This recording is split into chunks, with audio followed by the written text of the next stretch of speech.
and sit down. Gang Colin here, Festa 67's workshop, and my lovely assistant tonight is Fox at modelmakingguru, mate. Midnight. I can't sing that for copyright. Stop. Who's that on your bench, mate?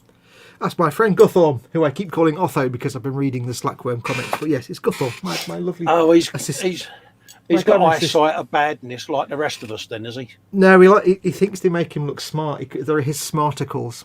Oh, right. He thinks he looks brainy with them, but he just looks kind of just adorable. Right. He's not blind like the rest of us pillocks, then. No, he could present a 1980s quiz show, to be honest, with glasses that big, or he could be in Coronation Dare Street. I say it? He kind of looks like that geezer out of Countdown. Yeah. That used to be on. Was it White? It could be said he's got a bit of a dreary Barlow look going on as well. But, yeah. No, Ken, no. Bless you. I'll put him away now anyway. Anyway, let's have a little looky-loo who's in the chat then. We got Stew Pot in saying, is anybody there? This is Spooky. No, hello, Stew Pot. Chickens. Hope you're doing all right, mate. Mm-hmm. William Rayburn was in an hour ago saying there's still an hour to go. Correct, mate. He's going to be back at 6 because he's got to pack the car for racing tomorrow. There you go. How do you pack a car? Into what? Does he mean pack things into the car or pack the car into is he packing something? the car into something or something into the car? I've got a missing light here.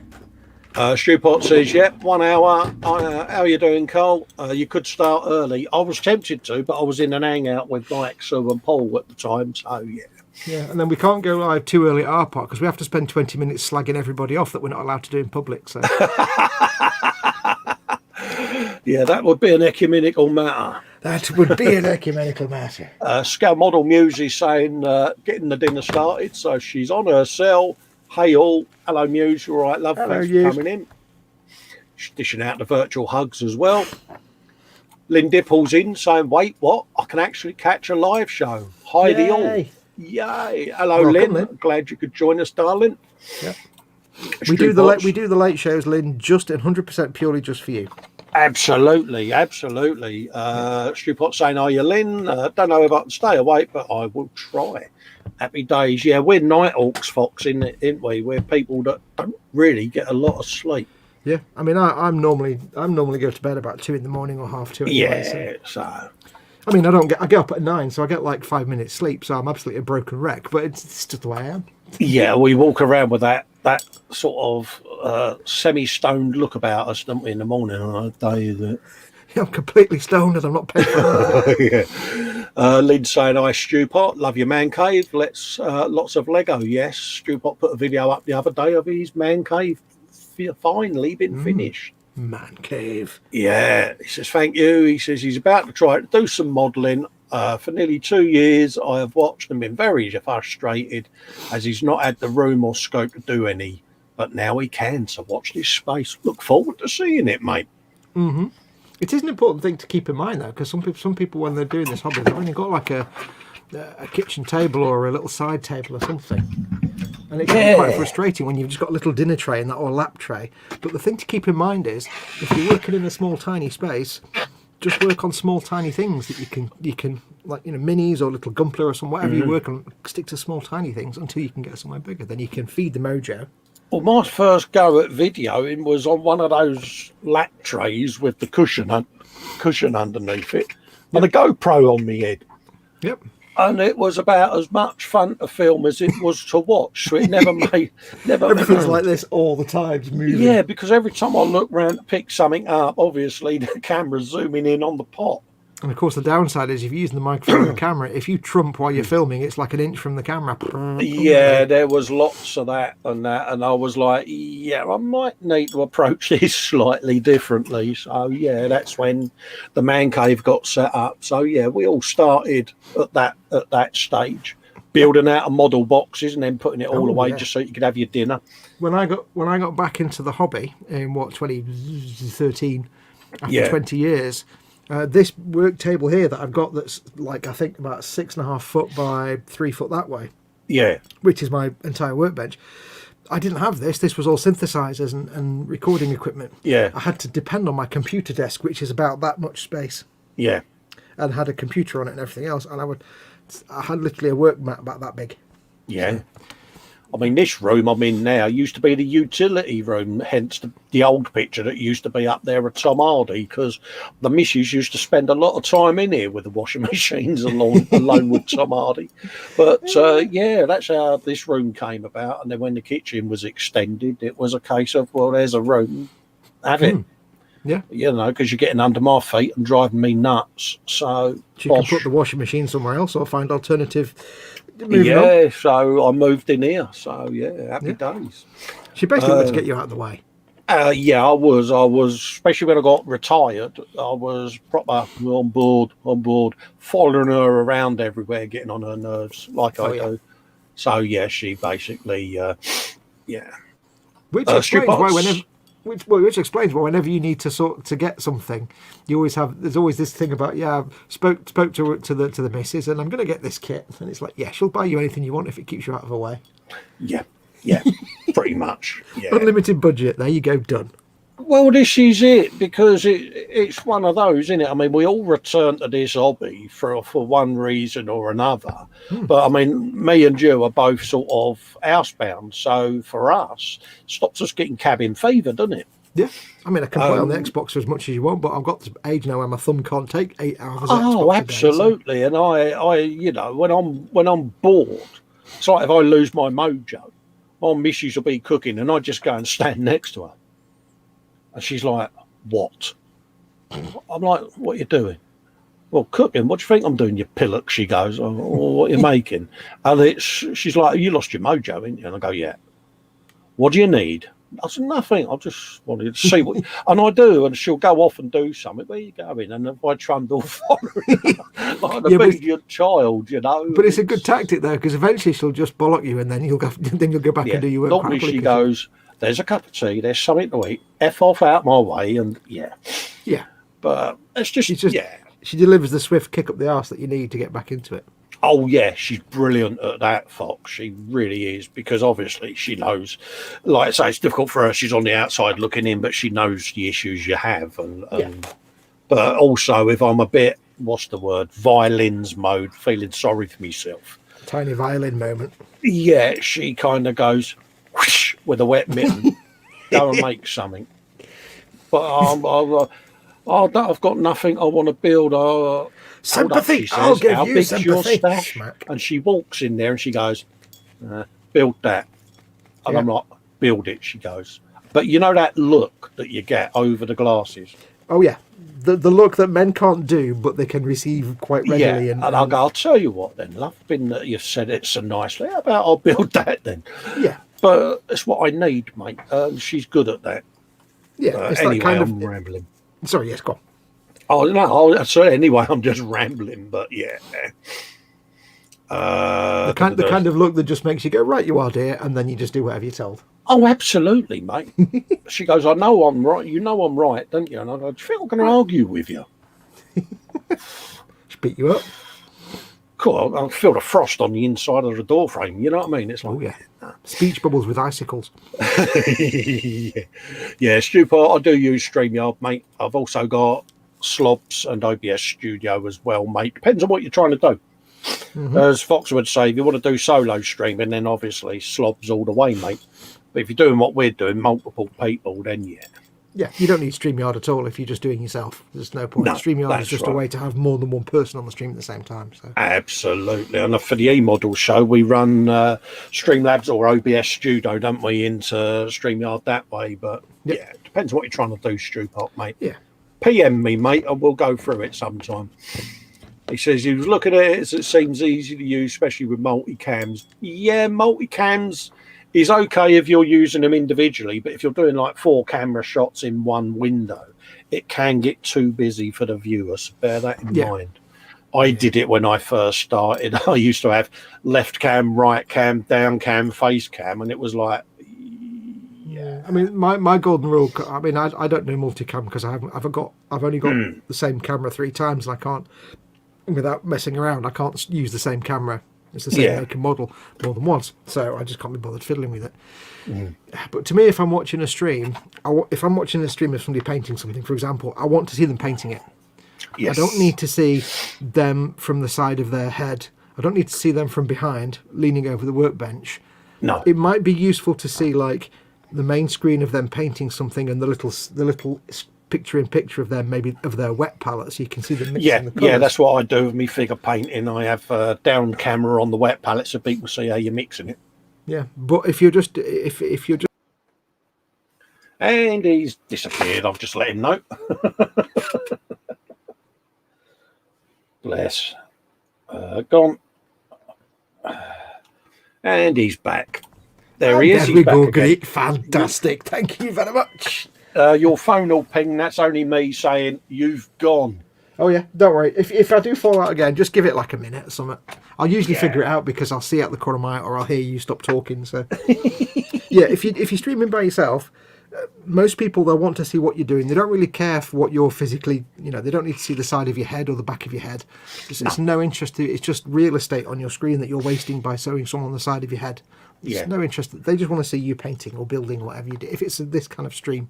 Yeah. If you're playing a video game, they want to see you because they want to see you reacting. But if you're painting a model, I don't care if I don't care to look for the person doing it. I just want to see the model being painted. That's right. I normally have, like say, a little window with a wet palette on. I'm mixing this with this. As you can see there, and then you're applying it, and that's what I do with the patron stuff. So there's more of that to go up for that. Yeah.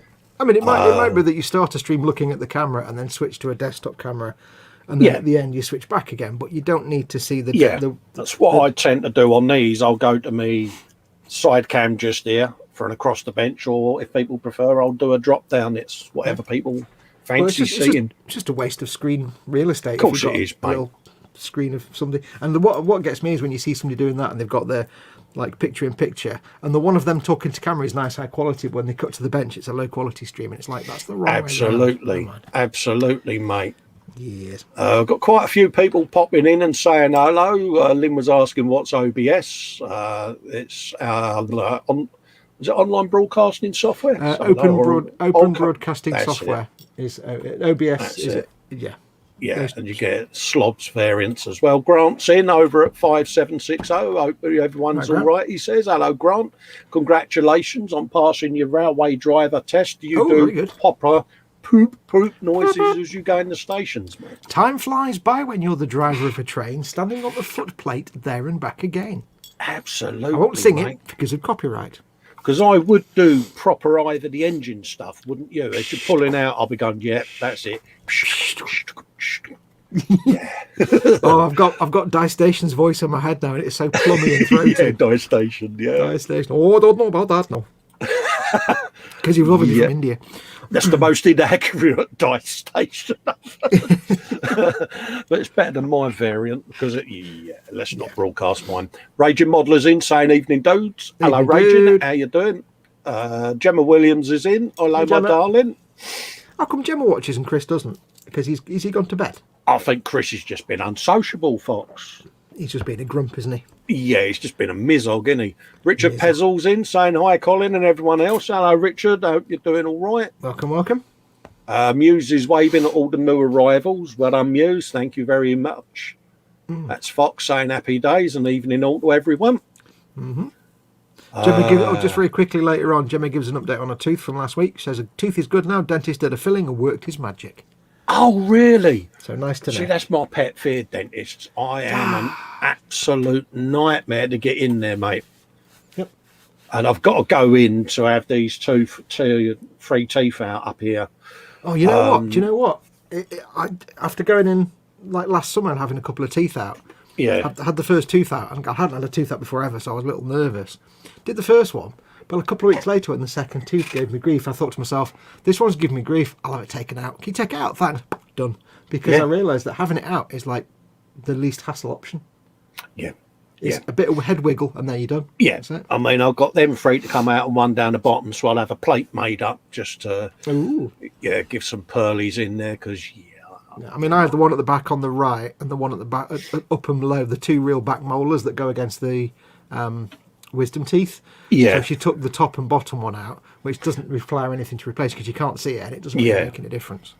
Yeah, see, I may have had a bit of a wiggle last night with the pliers of goodness. That's what gets me. You're wiggling with the pliers there. That's a million times more stressful and painful than what the dentist does, which is go. Them bad boys. But I thought putting a bit of electricians around the tape round the ends was a good thing, you know. But this is what amuses me vastly is you're terrified of what the dentist's going to do, but what you're doing is a million times worse than what the dentist does. I know, but I'm all right. But I sit in the waiting room, and then you hear that zzz noise of the drill, and I'm like, I don't want drilling. All I want is them to go in and go pa-ching and get but you won't get that now, will you? Because most dentists, my dentist, you have to sit outside and wait in your car, and they call you in because of obviously quarantine. Yeah. So I just went in there. There you go. Oh, mate! The last time we went up there, the drill went off, and I just said to her, "I'm out of here." Teddy bears and everything. I'm like, I'm not going back in there. Words to that effect, obviously. So what Mrs. needs to do is get the dentist to come out and give you all the injections in the car when it's quiet, and then you can go in. Yeah, you know. But she said, "No, you've got to go." She said because Yeah. So, I'm not an happy bunny that I've got to go. But, William Rayborn is saying, hello, Colin, Fox, Lynn, Gemma, and everyone else. Welcome. Days, welcome, mate. So everyone's saying hello to everyone else. Wayne Ward is saying, I love the Friday Baneblade goodness with my two favourite chaps. Hello, Fox. Hello, Festa. Hello, and it is great to see everyone here. Mate, honestly, if you guys enjoy these late night Fridays, we'll do more of them because I've got the Valkyrie to do. Yeah. And I may have ordered or got in the basket even the, Wasbomb Blaster Jet. Yeah. So you've got Gotham all excited now. Yeah. See, so. And then just think of all the other Orc vehicles that you haven't bought yet. You behave yourself, mister. I will not behave myself. Booster blaster as well. You've reeled me to the edge of this hole and you're trying to push poor old Festa in. Wait, let me go and find my tiny violin. Okay, I see you're going to be behaving tonight. Hey, me and you have been funarious in some chats today, and that's not even a real word.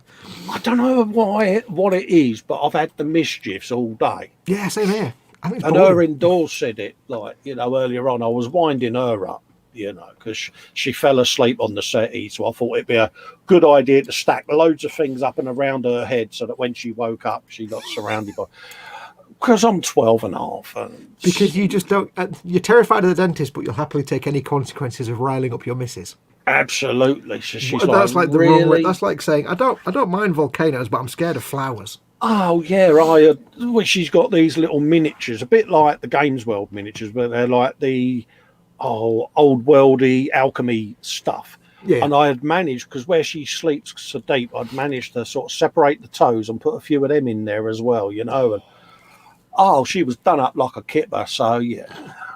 So I've been mischievous since I got up, mate.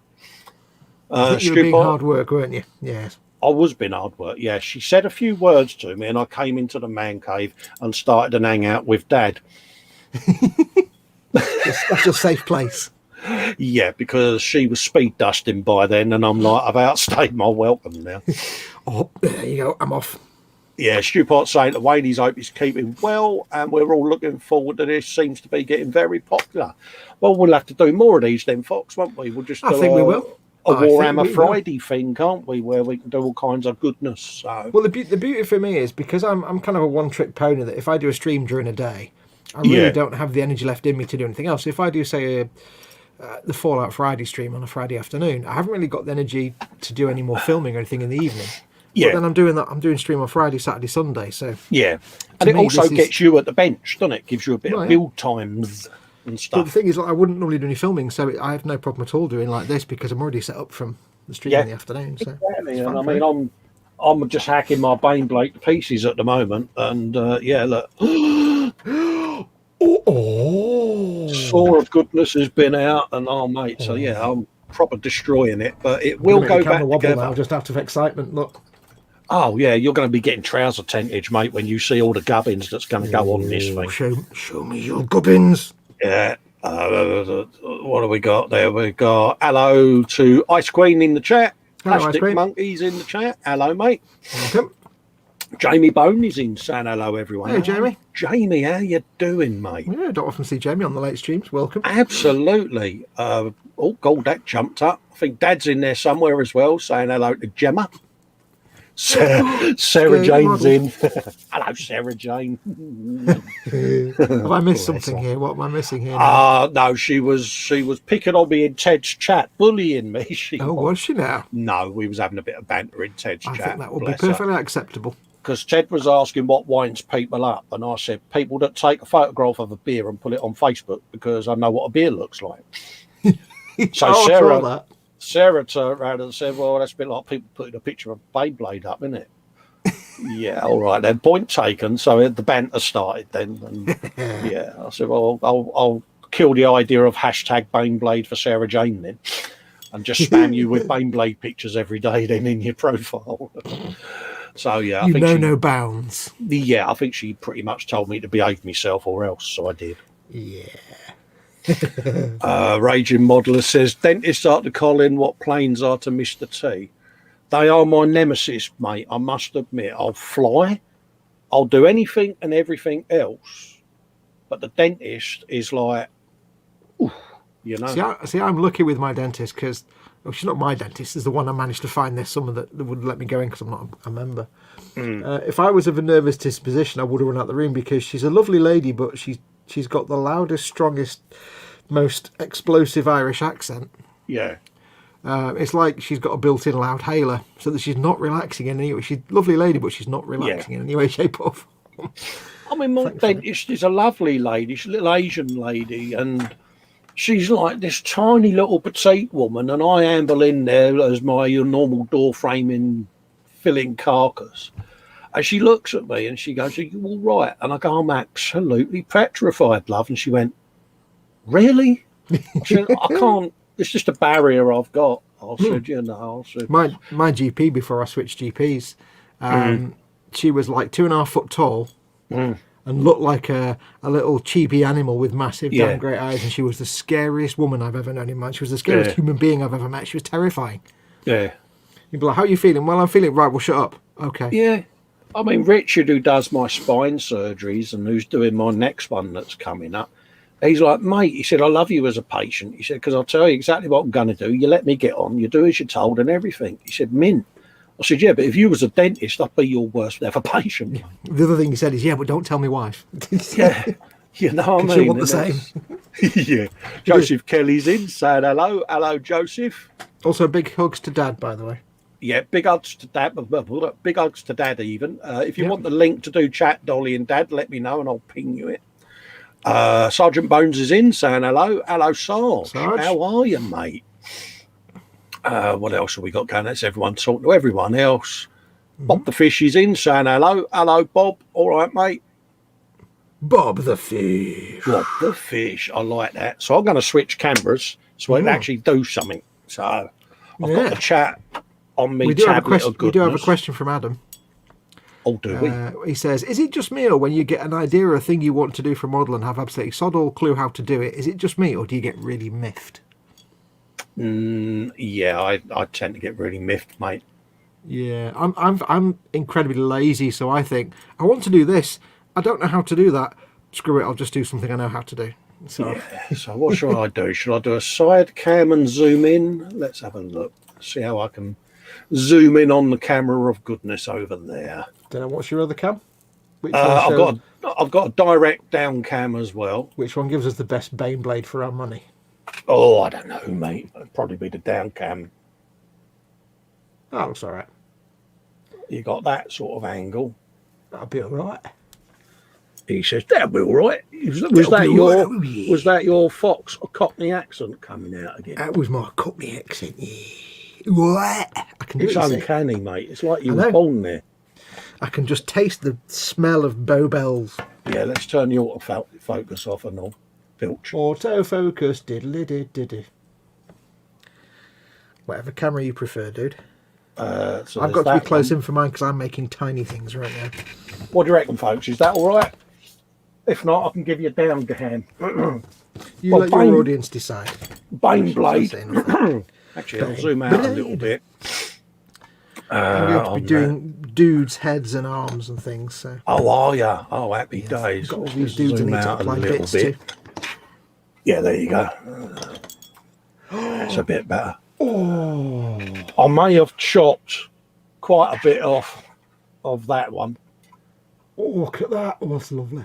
It's only got the front bit because on top of that is going this slightly modified front section, which is going to go round about there. Is that your front llama?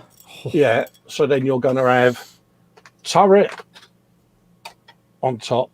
Yep, this and is then correct. big boomstick that would normally be on this one coming out with all the turretages there, Yeah.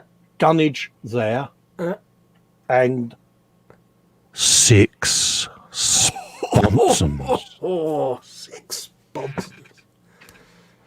6. 6 sponsons. So yeah, the saw of goodness has been out a bit. I do think it needs Suffice more to guns. say- I think you could get more guns on it. Oh, absolutely. Suffice to say, all of these little areas of removed material will be replaced. And then I've chopped his arris off as well, Yeah.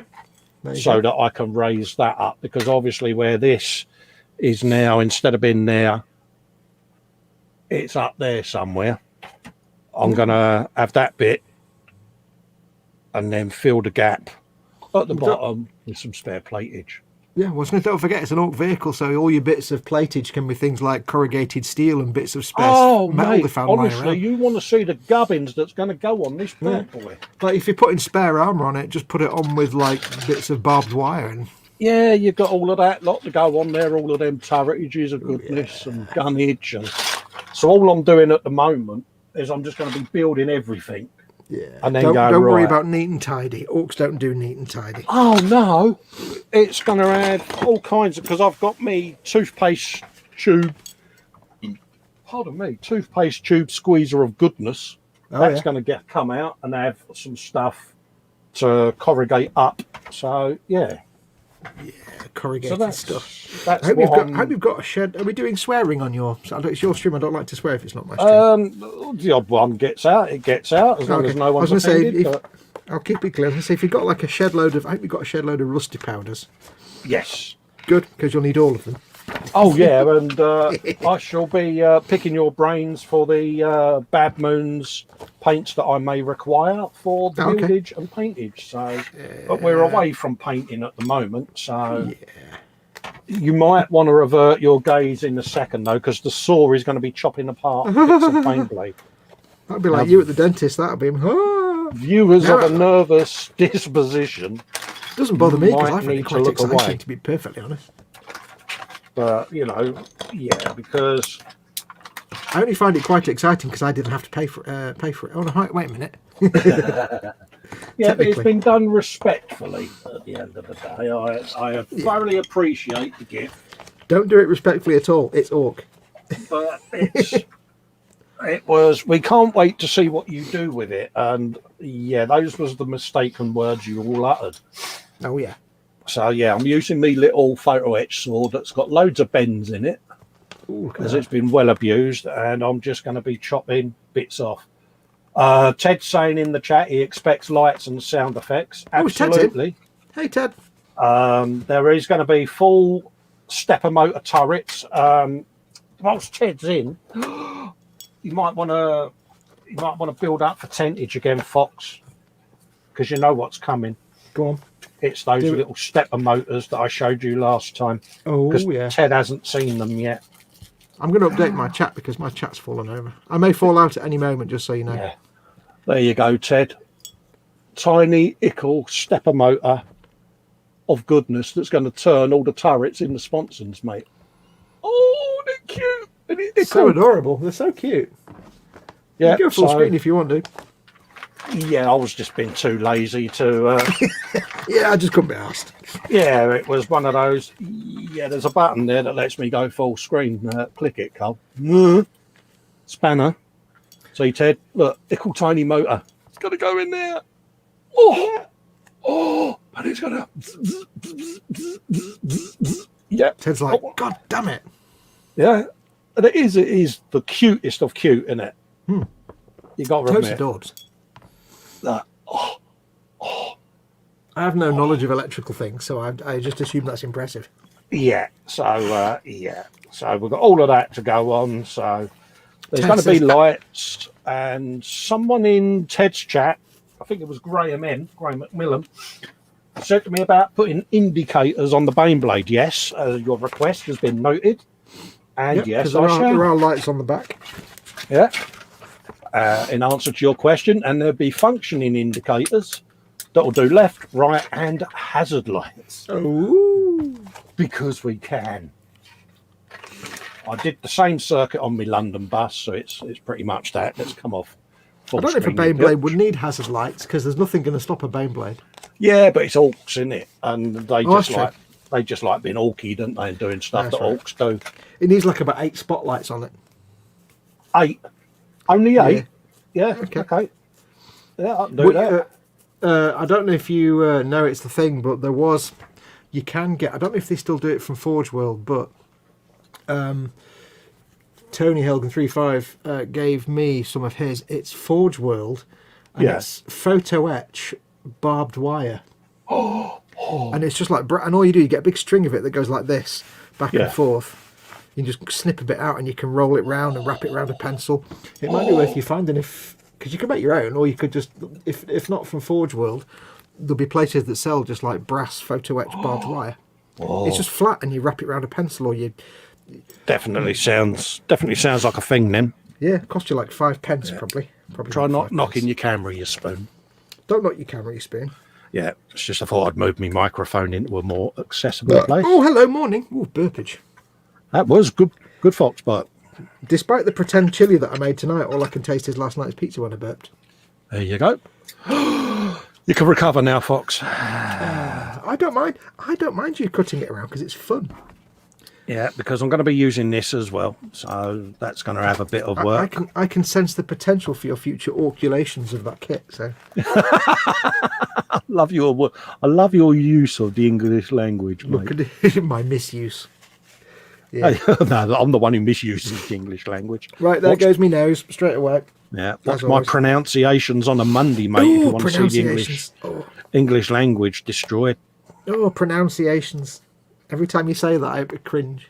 Sergeant Bones is saying that he had to refresh 3 times before his chat finally worked.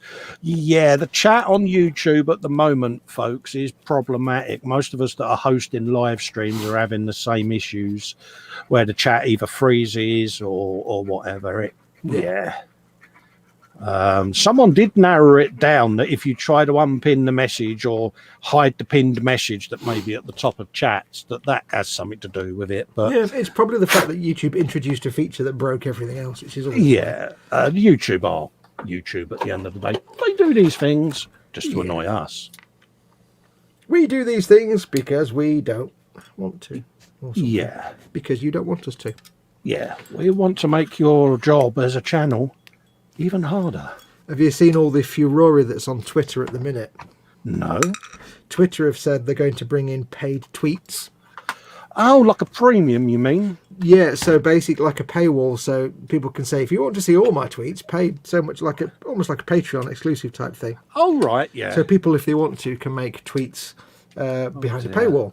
And the big thing at the minute, nobody likes the idea, but the big thing is, the slogan at the moment is, all we asked for was an edit button and you give us a paywall. Yeah. A lot of people ain't going to like that. Well, it's the one thing they've been asking for years is an edit button. Yeah. It's like, Twitter, which bit of we want an edit button did you not quite get when you gave us a paywall? Yeah, it does make you wonder, doesn't it? Yeah, weird. I mean, it took me long enough to do Patreon. So, yeah, and although I've got Twitter, I don't use it. Well, the thing is, Patreon's a more valid use because you directly fund. It's like, if you do use it as a paywall for certain content, it's valid content. It's like an entire video or a behind the scenes, but you're getting something for your money. Yes. If you're just saying half my tweets are behind a paywall, I'll just not read them. Then I don't care. Tweets are nothing. There's things I do for me patrons and that, and they massively appreciate it, which is nice because I like them to feel involved. I like them to feel that it's a family or a community, because they're good enough to support me.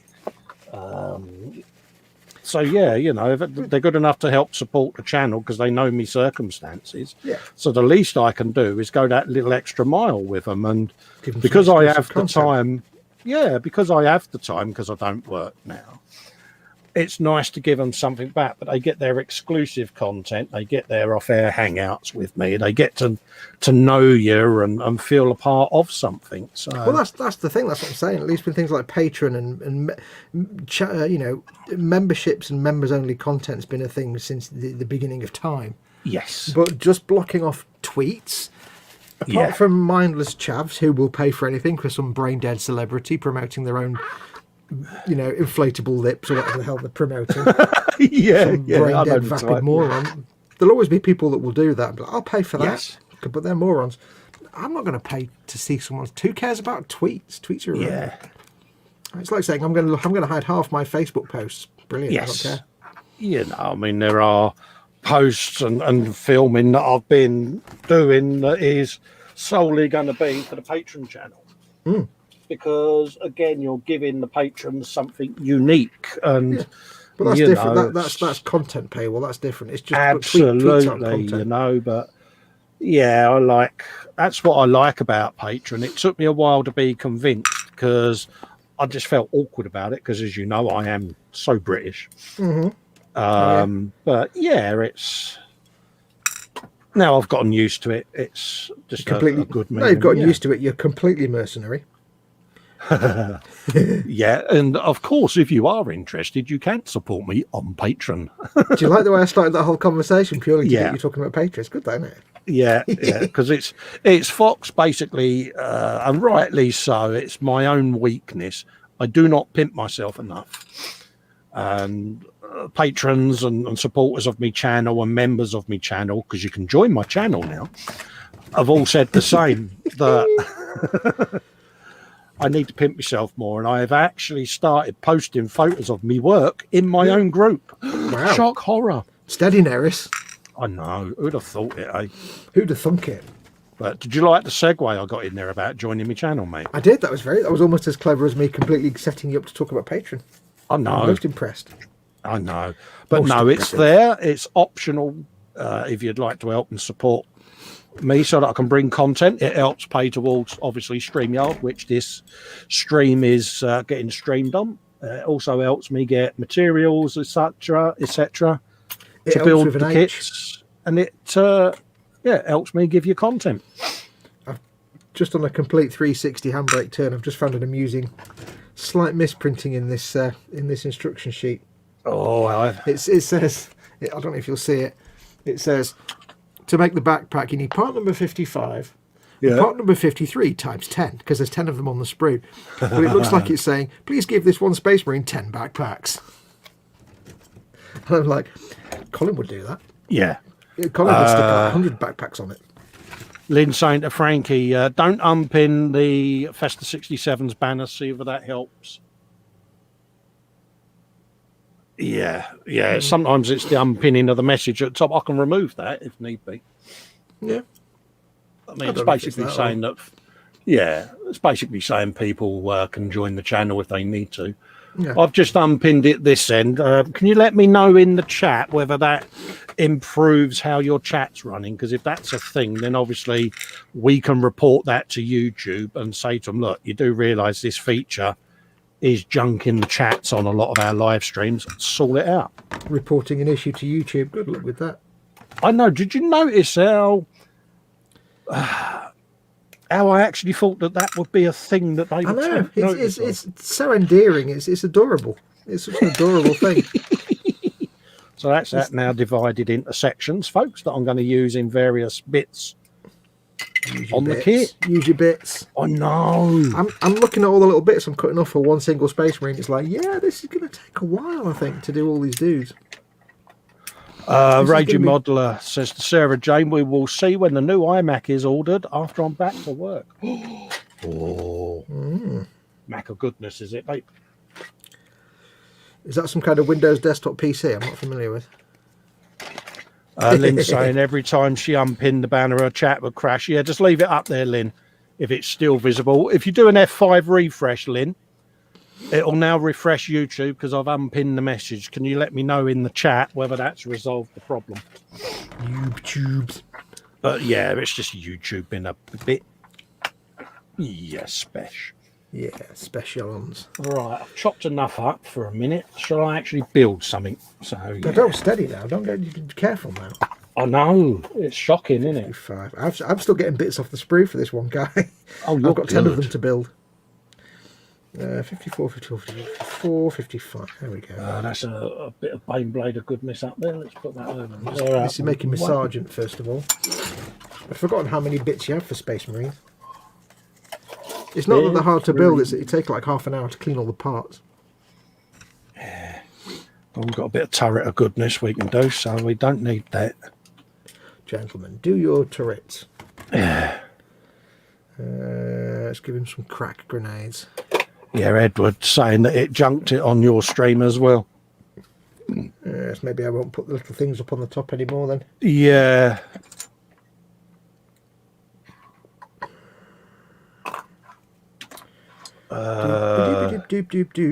Sergeant Bones says, speaking of old, he mentioned to a friend that he remembers the Apollo moon landings on the telly, and he was like, damn, that was before me dad was born. Oh, God, geez. Oh, Sarge, that's savage, mate. That's just harsh, man. That's harsh. That could harsh any mellow. That could. Oh, dude. Oh, feel your pain. That's like, imagine if that's before my granddad was born. Oh, mate, that is just wrong in so many ways. Actually, if somebody actually said that's before my granddad was born, you'd expect to hear banjos. Oh, yeah.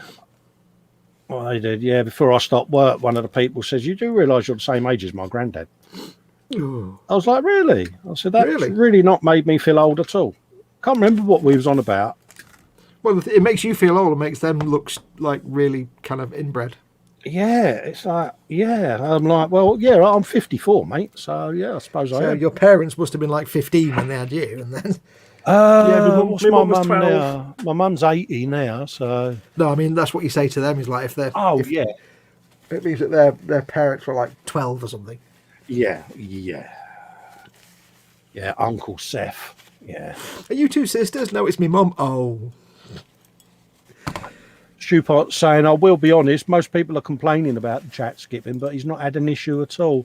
Yeah. He's okay here for the chat. Okay, mate, no worries. It depends, I suppose, on... Yeah, it just seems to be a random thing, but it's like all popped things up in a life, lot. It comes and goes. Yeah, it's popped up a lot on streams recently, and I've noticed it Careful, when I've been... You get banned for that. I've had it when I've been in stream chats. I had it earlier with Ted's, the chat kept jumping. Yeah. I mean, I only notice it because as a streamer, I'm streaming at 12,000 kilobits per second bit rate, but I've only got 15 megabits per second bandwidth, upstream bandwidth. Yeah. So I run a very fine line between what I can send when I do a stream. So I have to keep an eye on it.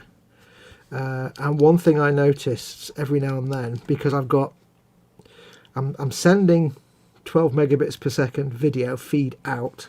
Yeah. But then I've also got Stream Labs with the chat and everything else. I've got the live chat on my iPad. And often Mama Fox will be like watching something on YouTube, and it usually works fine.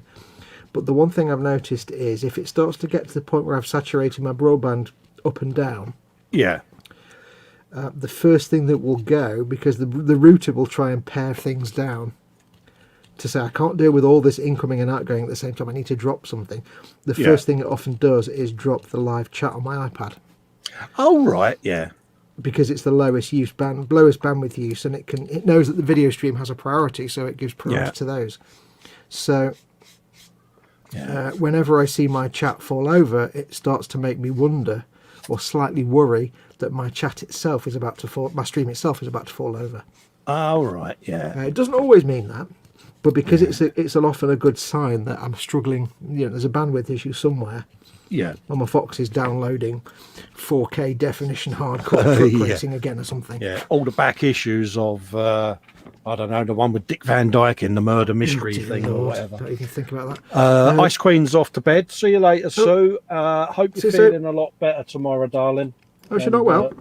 Yeah, she's got bad toothache at the Oh, moment, that's right. and it's really really messing with her. I hope you get it sorted. Yeah, bless. She's been to the dentist today and the usual, innit? Yeah. Take some antibiotics and come back later. Yes, if it's in infections. Yeah. Can I just point out, by the way, you give all this sympathy to people who are ill, except me. I never get any of your sympathy. I just get mockery. Absolutely not. Absolutely not. Because you are the biggest diva I've ever met. I'm not a diva. I'm a princess. It's different. It's like, oh, Got a I bone in your hurt leg. all over. My hair hurts. My eyelashes hurt. Yeah, and it's like, yeah. I tell you what, though, when we were sick, Mama Fox and I were sick. Yeah. For some reason, like we both got the same symptoms, but she got hers like offset a few hours. So I got a symptom, then she got it like the next day. So she was a day behind. But she somehow, I got the symptoms where for a whole day my entire skin hurt. Yeah. And it was proper like man flu then. Well, yeah, it probably was, but mixed with a bit of food poisoning, I think.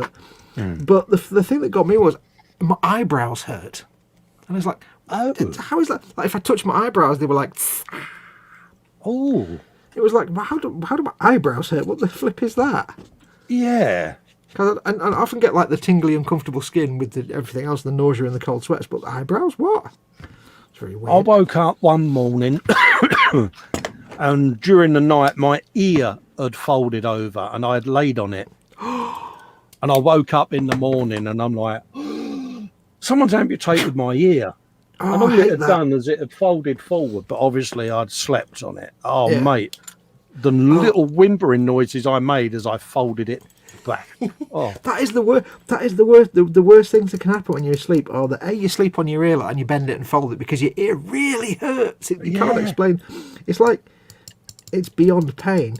Or sometimes I find if I've been lying there and for whatever reason my big toe has been pushed against the mattress, so it's got a big say like my foot's on the mattress like that, and the big duvet's clumped on top of it and just pushed it down gently, not heavily, just gently.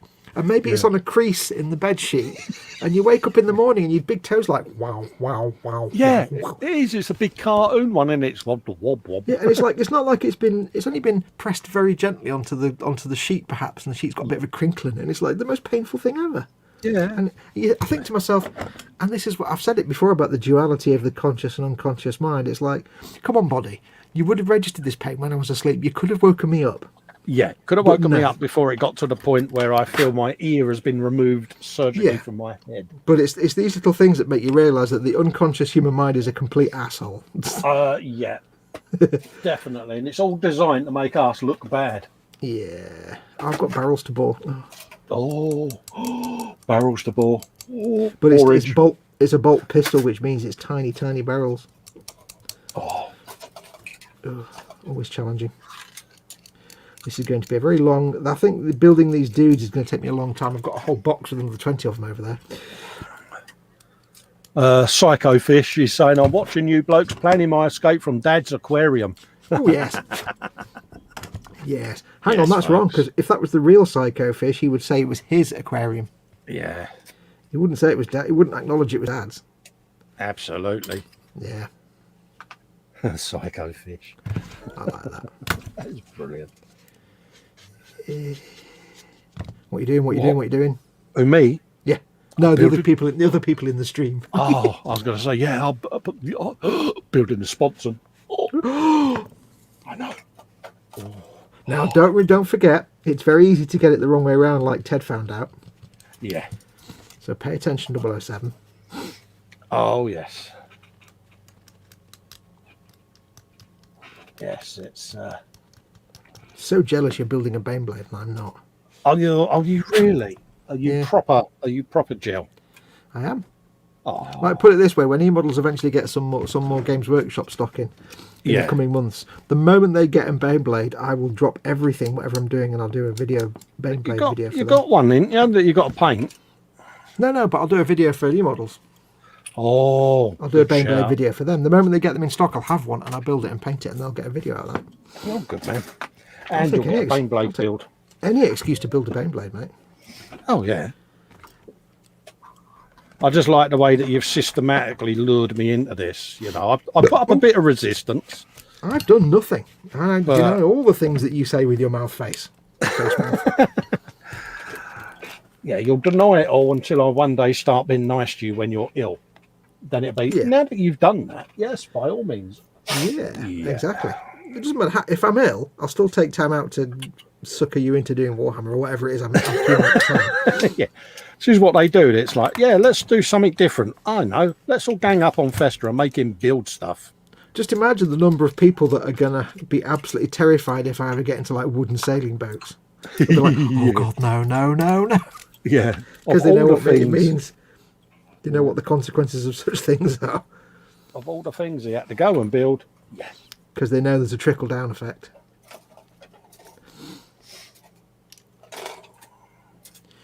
Have you had any more thoughts about your Kshatriya yet?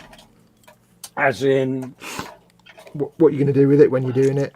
What your plan is? my plan is to start building it once I've built this, mate. Ooh. Because this will be built and then put on the shelf of awaiting paintage. Yeah. And I will start assembling the Kshatriya. But I'm still undecided on colour scheme and things at the moment. So I really don't know what way to go. So It is tricky just trying to decide a colour scheme for any kind of Gundam or Gunpla or anything. Gunpla colour scheme, it's the kind of thing that can lose me sleep at night, because you look at the kits with their fantastic colour schemes, that's a great, but you try and make your own up and it's really hard. yeah, it is one of them, isn't it? Like you say, you just sit there and you think, yeah, I know what I'm going to do. And then you're like, do I really want to do it that way? Shall I change it? Shall I? Yeah. And that's the stage I'm at with it. It's literally just in the box. Yeah. Just to my left at the moment on the shelf. But yeah, I'm looking forward to doing it. But it's knowing what colour scheme to do it in. And I nearly stabbed my finger then. Choosing Gunpla colour schemes it's a bit like writing mindless chavvy dance music. yeah, The music can be the simplest thing ever, but it's actually really hard to write it. I know, because I tried. yeah, it is one of them, you know. I've pretty much looked at a few videos on YouTube and photos and that, and a lot of people build it out of the box. Not saying there's anything wrong with that, but I kind of think, well, do I explore a different option with it? You know, not necessarily festerize it, but just do something a bit different. You know, I mean, the thing is that they're building it out the box because they want it to look like a specific mobile suit from Gundam Unicorn. That doesn't mean anything to you. That's of no relevance to you. You haven't watched it, you don't care, so you can do whatever you want with it. yeah. So You can build it in whatever style tickles your fancy. exactly. You could give it like Marlboro racing colours, or you could paint it to look like your dentist or whatever you wanted to do. Well, at one point I was considering the JPS Lotus black and gold paint scheme. But I didn't know whether that would be a bit chavvy for a Gundam. You know what I mean? And I'm like, oh, will it kill it? Will it not? So I think a black colour scheme might be a bit of an anticlimax on such a big thing. Yes. Because you're missing out on all the potential. That it's a big canvas basically that you can do a lot of things with. Exactly, all your different blends and things. So yeah, I think if you I do kind like of parked it for now so that I don't lure myself in. And I mean, you have to. If it was like a standard like Strike or RX-782 or something where it's just arms and legs and stuff, that would probably be quite good. But when it's the Kshatriya and you've got those massive binders, and it's all that. It's an enormous canvas. yes, Because you've not just got the big fat suit with the fat legs and the chunky arms and the thick body. You've got their massive. But I mean, the binders are. What are they? They're like that size. yeah. And you've got 4 of them. It's a massive canvas that you can put a lot of things on. Absolutely, and this is do it why black, I've kind of walked away. I wouldn't say walked away from it, but I've just sort of stepped back and let's just have a think and plan it out a bit. And I mean, again, when I decided with the what's his name? Oh, I'll just put that up. Psycho Fish has just put in a super chat for me. Thank you very much, Psycho Fish. Thank you very much, Psycho Fish. Does Psycho Fish require a link so that Psycho Fish, not saying who it is, would want to do a bit of dollying for us. Perhaps? I don't think it's who you think it is, because it's Psycho Fish has put $5 through. Oh right, $5 says always watching. Yeah. So I don't think Bless. I don't think it is who you think it is. Yeah, I was thinking that it might be who I thought it was. But I don't think, unless who you thought it was has somehow put it through in dollars, I don't. Yeah, bless. But thank you anyway, Yes. Psycho Fish. Muchly appreciated. Absolutely. Every little helps. Every little helps. Little old Festa. Keep things going. I think that gets Psycho Fish a great big, slightly wet hug. Yeah, that gets you a Festa hug of goodness. Not for me, because Festa hug. I didn't get any money out of it, but from Colin you get a massive hug. Absolutely. Absolutely. It helps. It really does. You know, people go, oh, you know, it's only that. But to me, it's a lot of money, isn't it? You know, it keeps things going. Every little helps to me. It warms the little cockles of my heart when I see people that I've encouraged to do YouTube. Yeah. And then I see the community supporting them. It really makes me feel good. I find it all very humbling, if I'm honest. People have said to me, and you'd be surprised how people think that when you get like 2 YouTube channels, Yes. people think that we're all competing against each other. Yes. And there may be channels that I don't care for, and they're Yes. I see them as not a threat, but not as a competitor really. But there are lots of channels that I do care for, and Yeah. people think, but there's you and there's Ted and there's Colin and there's Chris and there's all the others, all like competing against each other. It's like, no, we're not. We all support each other. yeah, we kind of all. It's all a daisy chain anyway. That one of us started it and then suggested somebody else do it, and then they suggested somebody else Absolutely. do it. We all end up modding in each other's chats and keeping an eye on the chats and supporting in whatever way we can, because we are like a community within a community, really, aren't we? But that's the thing, and I mean, I don't want to do any kind of boasting because that's not what I do. But a lot of the channels that I hang around and am friendly with, I kind of got them to start doing it, or didn't necessarily get them, but I kind of, in Colin's case, well, then it was Tony with you, and everyone was Tony. It was Tony with me, and then he said, "Go and watch my mate Fox," and then you both ganged up on me, basically, didn't you? Yeah, it's basically where we've seen potential, and we've said, you should in a nice try way. this. Yeah. Yeah, it was all done in a nice way. Not in like you're in trouble with the missus way that you're familiar with, but yeah.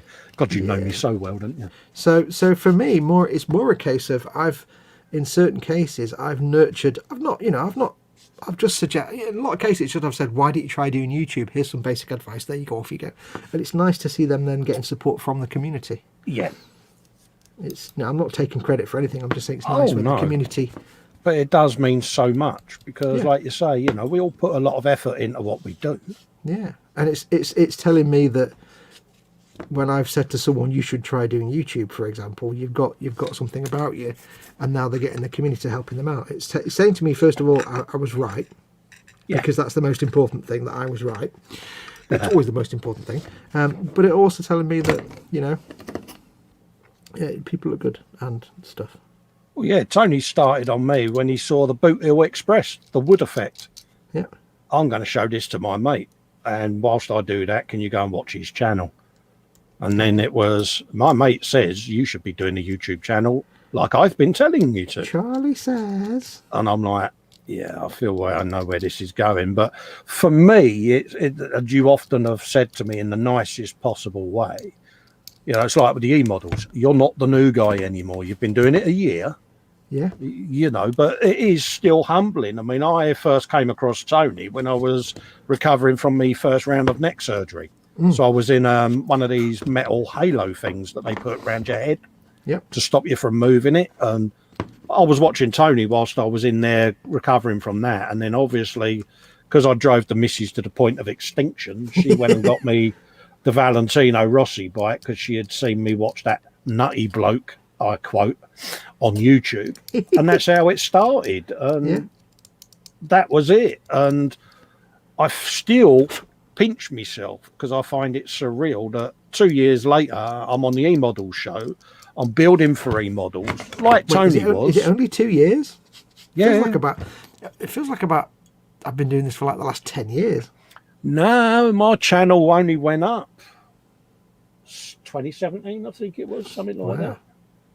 that. So I hadn't been back into the hobby long, and yeah, it just, I still find it surreal, and we often, joke about it, and I normally at my expense.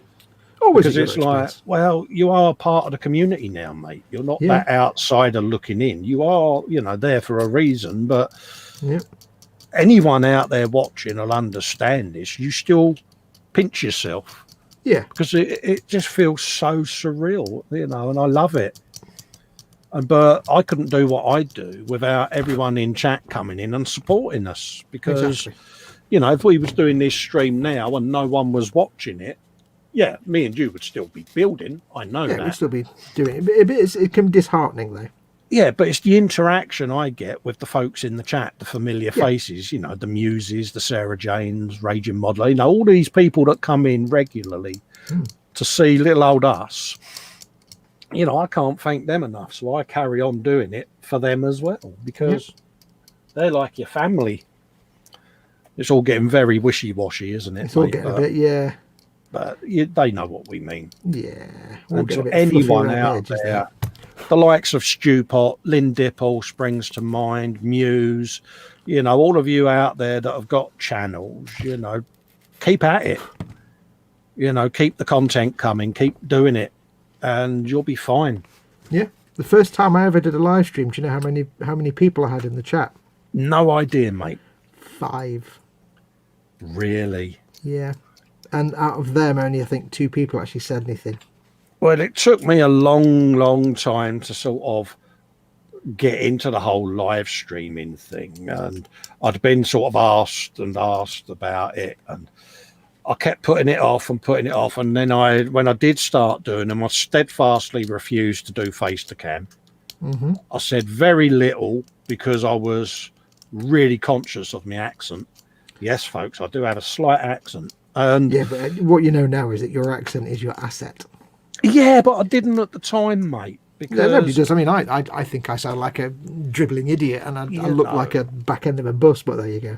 Yeah, I mean, when I was at school, and even in my working career, people often said, the only thing that holds you back is your accent. You know what I mean? Because people didn't. When I was, a regional manager and things like that, people didn't take you seriously when you ambled in, looking like I do, smothered in ink and a bald head. If I was incognito, people thought that you was about to burgle the place. Speaking like I do, so I was always suited and booted in them jobs. But even then, it looked like I'd nicked a suit off a shelf somewhere, because I've just got one of them faces that says guilty.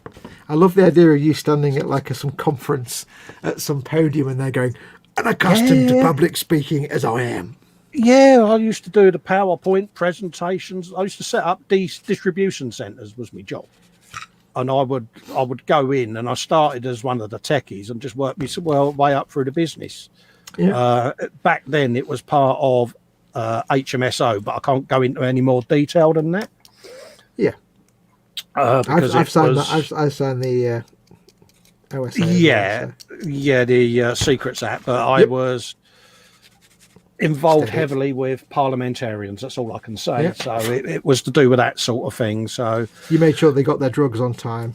You went about your job, you did your thing, but it used to be really funny because you would see them on site incognito because you weren't done up to the nines, and they would look at you and you could see what they was thinking. Oh yeah. And obviously when you spoke, you'd look at it, they're like, oh yes, he's one of those chavs, you know what I mean? And then suddenly when they're going to the conference and it's you doing the presentation, their attitudes would dramatically change. Oh yeah. And that annoyed me because I don't think anyone should be a part of that, you know what I mean, or subjected to it. So cut a long story short, it's hard to dismiss inbuilt cultural prejudices. So it became a huge thing, especially with the tattoos, because it shouldn't matter. I've got nothing racist. I'm not a racist. I've got no nude women or anything derogatory tattooed anywhere on my body. Yeah. But for some reason, people would see you and go, crook, thug, this, that, or the other, make a judgment. And I suppose that's their entitlement. Yeah. But then when it comes to doing your YouTubing and things like that, you have that inbuilt in you still. And it took me a long time to get over that. Yeah. Whereas, you know, when you're doing the YouTube or anything like this, Yes. nobody cares what you look like and sound like. Of Really, course they don't. They don't give a blind monkeys. Yeah. But and in most cases, it actually enhances the process rather than because it Well, makes you more yeah. I mean, individual. when I first started doing me films, I had a lovely message from our friend Helgan35 Tony. Yeah. And he said, not a critique. He said, because I loved you like a brother. You know what Tony's like. Yeah. However, can you do yourself and me a favour? Yeah, of course, can, mate. What's that? So can you stop trying to hide your accent? He said, because that's your asset. Yeah. Stop doing the posh voice. Yeah. He said, stop trying, mate. He said, you are who you are. And he was bang on right. Exactly. But yeah. And Fox often, and he says I'm British, but you often apologise to me before you say, what I would do is. Yeah. Am I right or wrong? No, it's true. So You always do, don't you? I hate to And if say I'm- this, but Yeah, you know. But I always respond to him and go, well, look, if you hadn't, I wouldn't know. So keep it coming. Keep the critiques coming because it helps me improve. And it took you a while to get used to the fact that I was so responsive to critique. yeah, because I'm the kind of person that it's a strange combination that I hate watching someone do something the wrong way. Yeah. Not because I'm a stickler for perfection, but because if I see someone doing something the wrong way that's harming them, I have to say, you can do it this other way that's much better for you. Especially when it's like, I've encouraged someone to do YouTube and they're doing it in such a way that's not the best way to do it. And I know how they can fix it to make their experience better. Absolutely. So it's not that I'm saying you're rubbish and you can't do it right. I'm saying, listen, if you carry on doing it that way, nobody's ever going to hear about anything you ever say. But if you do it this way, you'll get some views, you know. So part of me can't bear to watch someone stumble in the dark, but at the same time I hate telling them they're stumbling in the dark because it sounds like I'm just saying, I mean, the prime example of this, and before I go into that, thanks for popping in the chat there, Dad, Dolly and mate. I saw you come in, mate. Yeah. I had a brilliant one from Fox, which is a great example of where it became really helpful to critique. I did a few videos, and it was when I submitted a video, wasn't it? An audition for the e-models.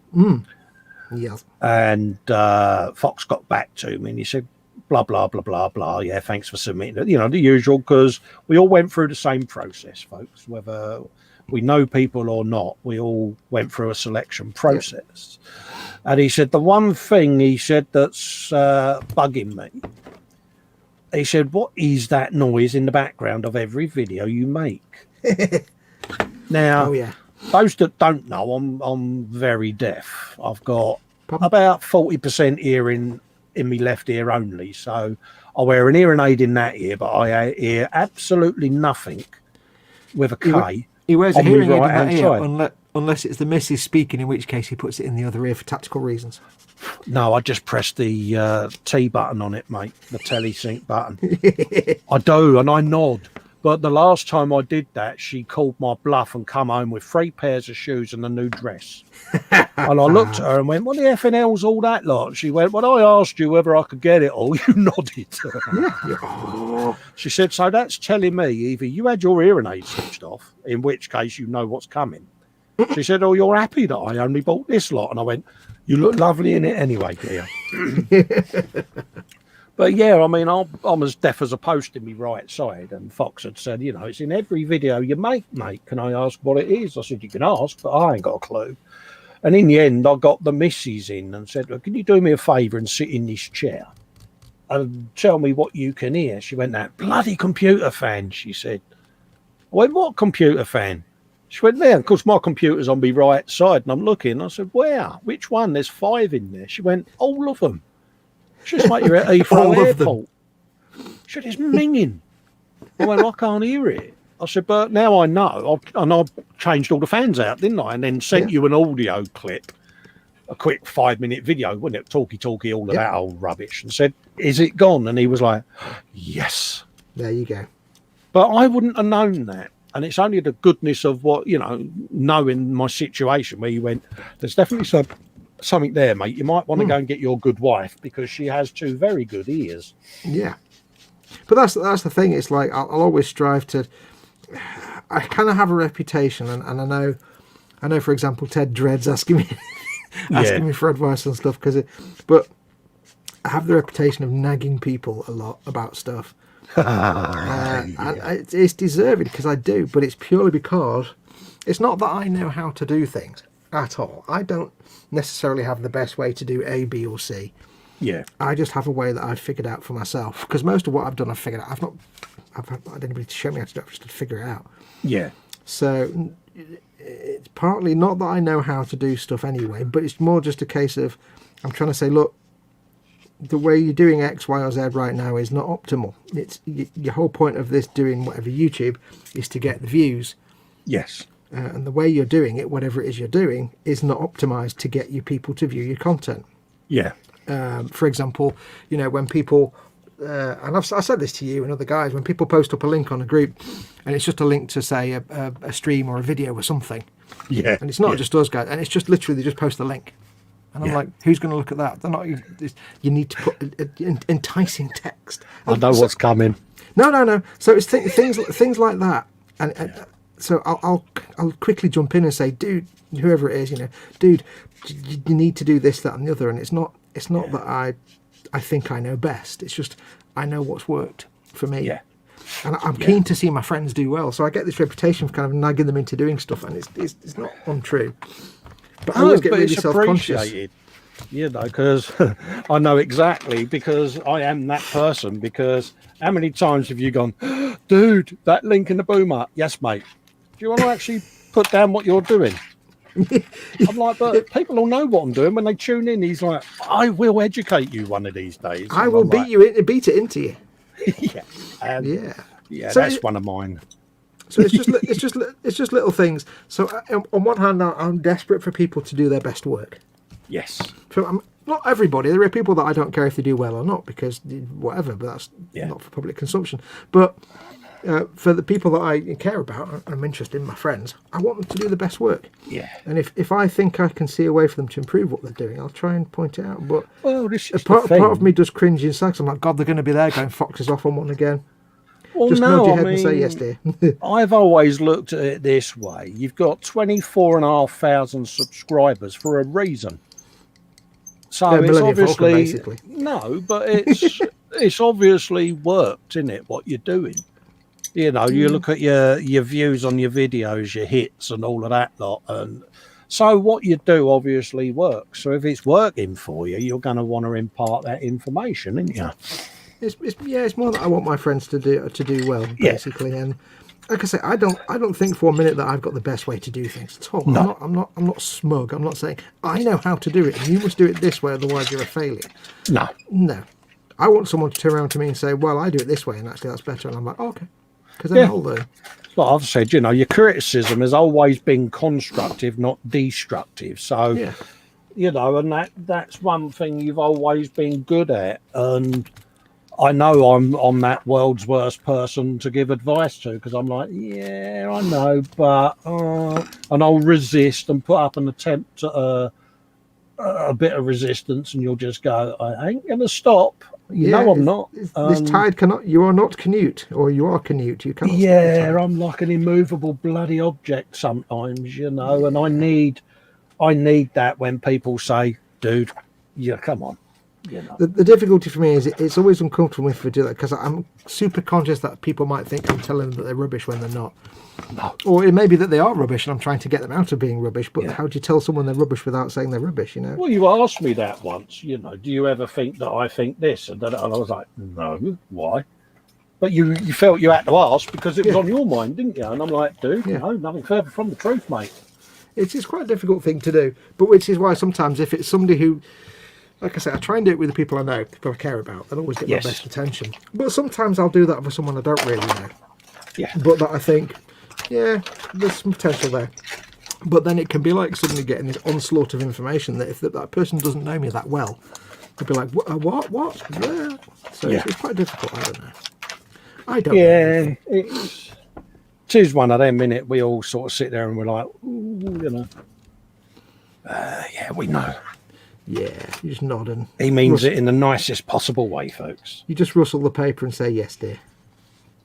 But yeah, I mean, I used to I used to put up a resistance, but you know, I was strongly advised resistance, where Fox is concerned, is futile. He will keep at you until you conform. Yeah. But then I also know that, you know,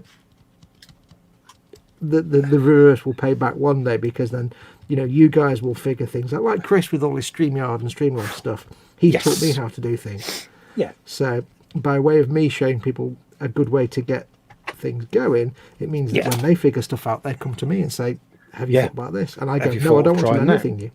Yeah.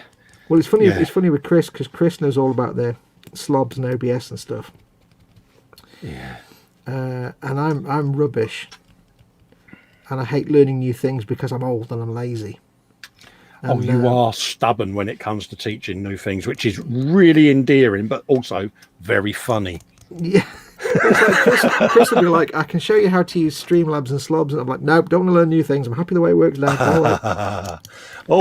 Psycho Fish has just joined my YouTube channel and become a member. Thank you very much, Psycho Fish. Lovely, lovely. Welcome to my little world of madness. Yes. There are perks for being a channel member. There are exclusives, behind the bench stuff, what I've been up to and things like that. All in the best possible adult taste, of course. So I thought you said there are parks for being a member. I'm like, well, you've got parks. Parks. But yes, I do try to put up as regular updates as I can. Obviously, I've recently just had a bench move round, so yeah, I wasn't able to post a lot recently, but there's going to be loads of exclusivity coming shortly. Ooh, exclusions. I know. It's not even a real word, that. I know, but I liked that word. Exclusions. It's not even a good word. It's just a made-up word that's worse. Yeah, it's like, Festa's been trying to read a thesaurus again. Spelt with an F. Thesaurus. With an H. A thesaurus. Yeah, thesaurus, isn't it? Thesaurus. So anyway, what have you been up to this week then, bro? I can't tell you what I've been up to because I've been sick all week, so I've been up to nothing, so... What, me? Yeah. It's your show. Talk about yourself. Oh, you're a git. Well, it's better than you asking me and then I go, nothing, isn't it? Just like my normal psychic Dave did that week. Yeah, bless him. Comedy I thought you said psychic then, not sidekick. Psychic, yeah. I was like, wait, psychic. when did Dave a psychic? Yeah, I am that bloke who needs subtitles even when you're doing a stream with him. No, I've got a ropey head. I've got a ropey earpiece. It doesn't help. I took one end of the bench completely out because I used to, on my right side, just here, I used to have the big computer of goodness up on an IKEA chest of drawers like Ted's got, you know. Mm-hmm. And I found getting to the computer was a problem because obviously I've had my spine fused. So, yeah. So I thought, well, I need to drop the computer down onto a trolley to make it easier for me to work on. So I decided to put a fish tank in. So, yeah, I may have been convinced by a certain dad, Mr. Paul Shapland and Sue Shapland, to get a fish tank. So I have. I've got no fish in it at the moment, but I'm just... Wait, the man with the most out-of-control, unruly fish ever managed to convince you that he was in a good position to advise you to get a fish tank. Absolutely. And do you know why? Go on. Because he said to me a couple of days afterwards, if you receive a package in the post wrapped in black that looks like it's got fluid and something in it, can you just open it over the fish tank? Yeah, and if it says on it, caution, open carefully, angry contents. Yeah, I think he's trying to send me Psycho the fish, isn't he? Yeah, he's trying to palm Psycho off on you, I think. But no, it's more attractive to look at than the side of a computer case. And so that's kind of what I've been up to, mate. Putting an aquarium in my man cave. That sounded wrong, didn't it? Doing an aquarium. I love the way that only you, in your logical way, can sit there and say, maybe it'd be best if the thing I use every single goddamn day the most would be actually accessible. Maybe that'd be a good thing. Yeah, I mean, when I like the way you always come to the logical conclusion that via the most circuitous route possible. Well, yeah, it's only because when I last lifted it off, I nearly went backwards through the door like I did on the chair that day. And I thought, I can't really keep doing this, because explaining to the missus why I've got a computer-shaped cut across my chops is going to be difficult. The one thing you can say about that look you get from your missus, Yeah, is it's the best motivator to do all the things that you normally couldn't be bothered doing. You're like, you know what? No, I don't want that look. I'm going to do it. yeah, and I don't help myself, as you notice. Yeah, so yeah, basically, I bet in reality your missus is the softest, sweetest thing ever. oh, she's lovely. I mean, we've been together since she was 15, 16 years old, so 30, 34 years, something like that. So yeah, no, she's a good girl. She's got a beat to put up with me, because I am an absolute nightmare. Oh yeah. If someone says don't do something, I'll go and do it. Yes, well, that's just being a man. That's part of just being a man, though, isn't it? And so she despairs. It's one of these. Whenever I go out anywhere, I mean, obviously at the moment we can't for obvious reasons. Yeah. But whenever we got invited anywhere or went out in public, I would be stood in the hallway and she would be looking up at me going, right, here's the things you cannot do. Here's the things you cannot say. That's the first mistake. And of course, I'd say to her, well, if you hadn't said nothing, I wouldn't have thought about it. But now it's in my head, isn't it? Yeah.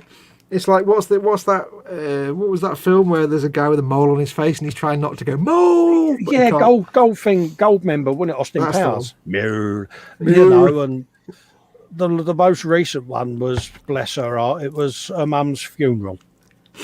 Oh, dear Lord. And she says to me, can you not say the following? Well, of course. As soon as we got there, well, what's the first thing Muggins here did? Oh, bloody hell, you've got some timber on you, girl. Yeah. Yeah. She just looked at me. She went, I'll kill you. You know I will.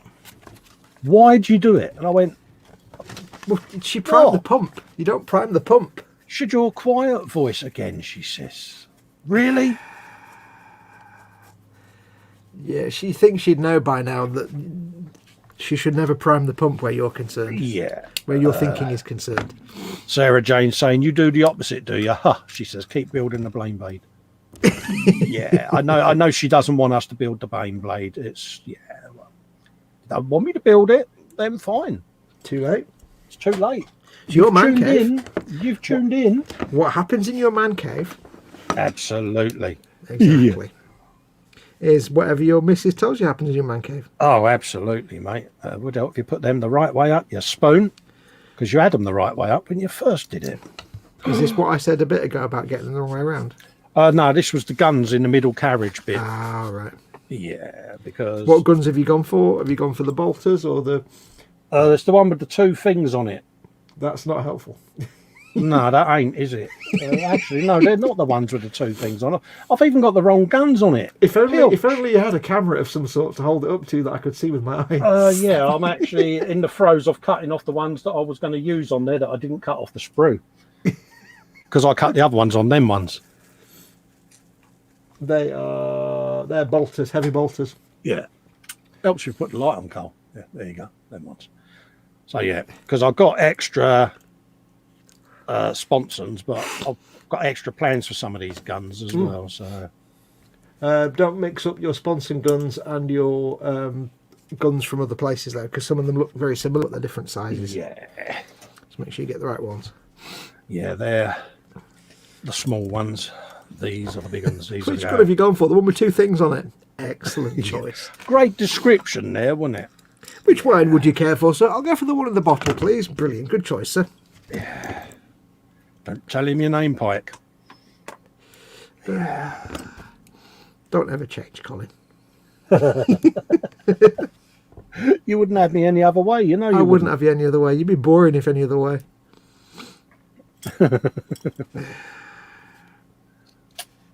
Yeah.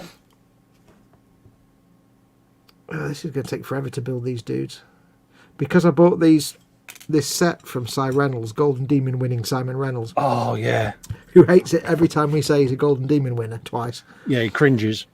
He's like, oh, don't big me up. And I'm like, no, I won't big up the fact that you won a Golden Demon twice. Yeah. And that we all hate you.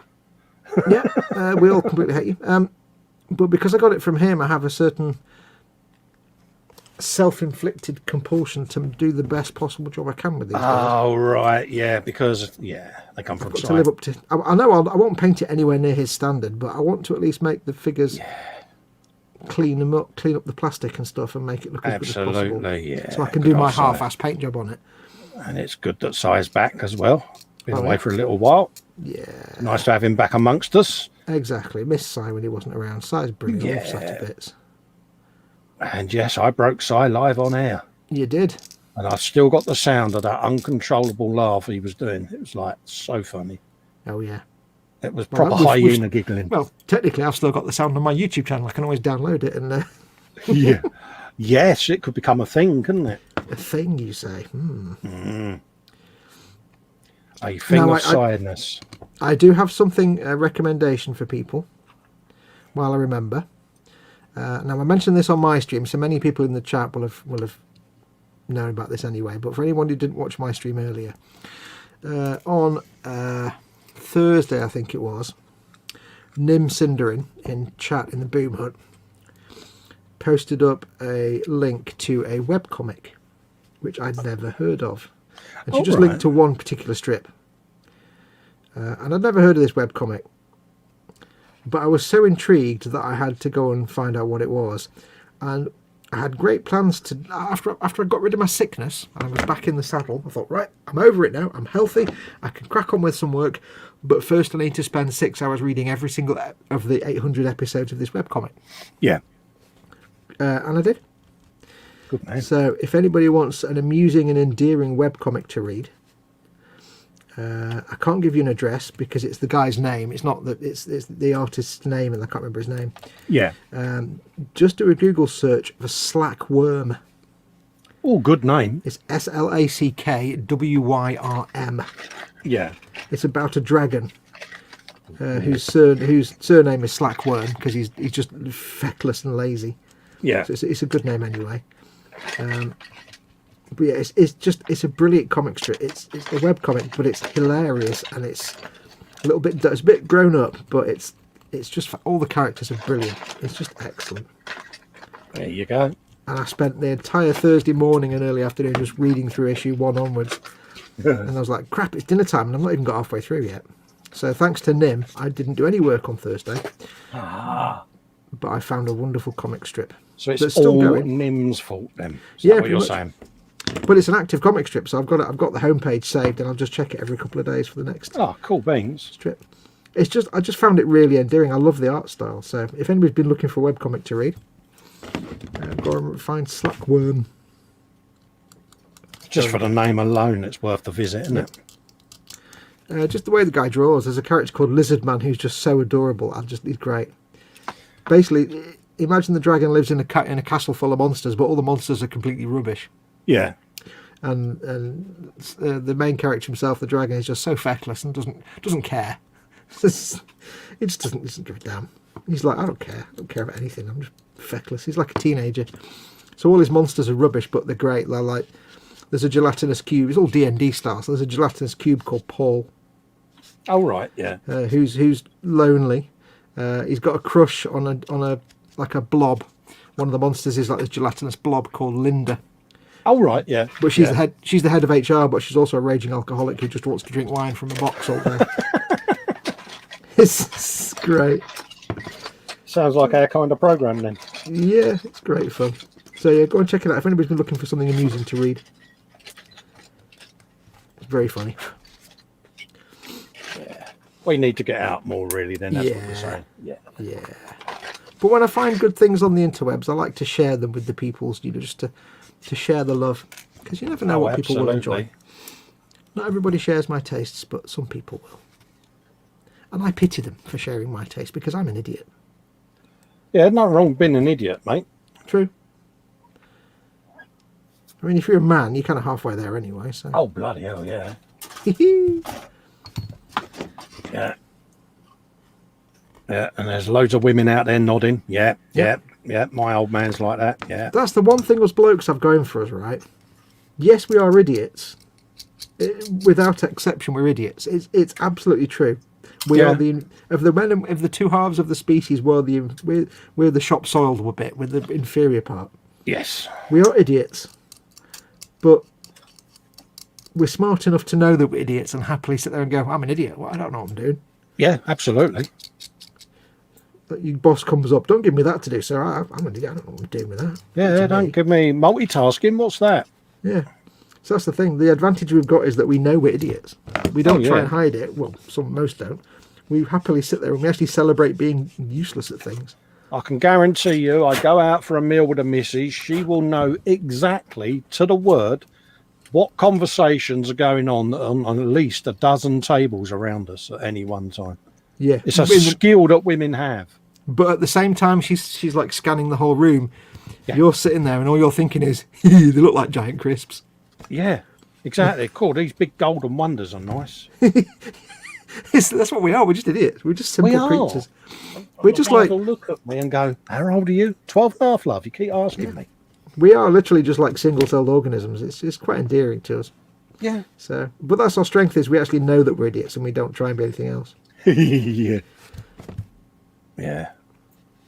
At least it in amazes my me. case.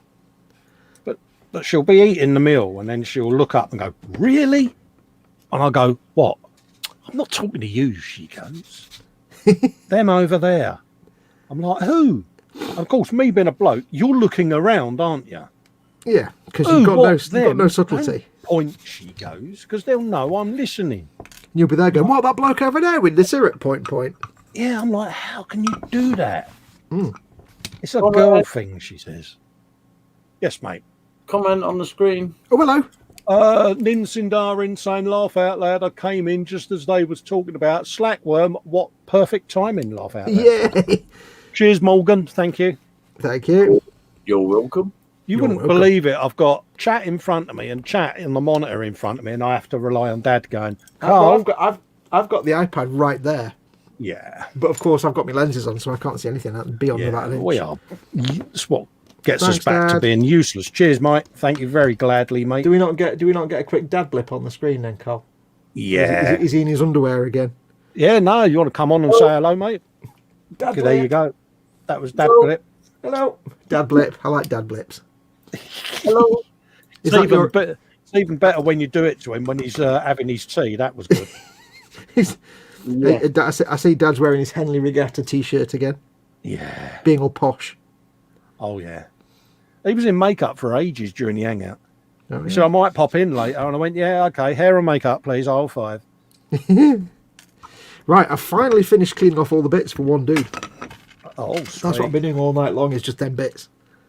That is. So Cy Reynolds will be proud, although Cy Reynolds will spend another week working on the backpack. Cy Reynolds, if you're watching Cy, look at that. Oh.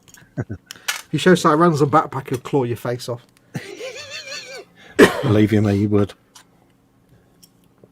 If in real life you ever get to see a Space Marine that Cy Reynolds has painted, just hold it up and look and just linger on the backpack for a second and be looking at it and be like, what?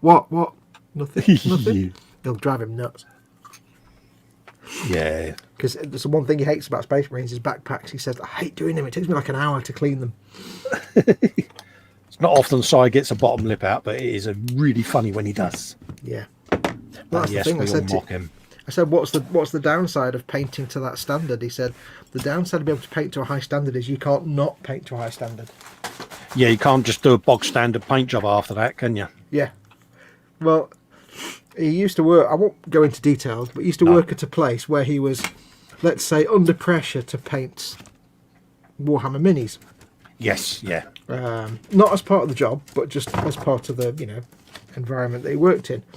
And he had to explain to them, because people were like just rattling out an army in a weekend. You had to say to them, I can't do that. I'm an award-winning level painter. I can't just slap some paint on an Imperial Guardsman and call it done. It's a week of work. Yeah. It was quite stressful to him as well. So yeah, I'm kind of glad I can't paint anywhere near the level he can.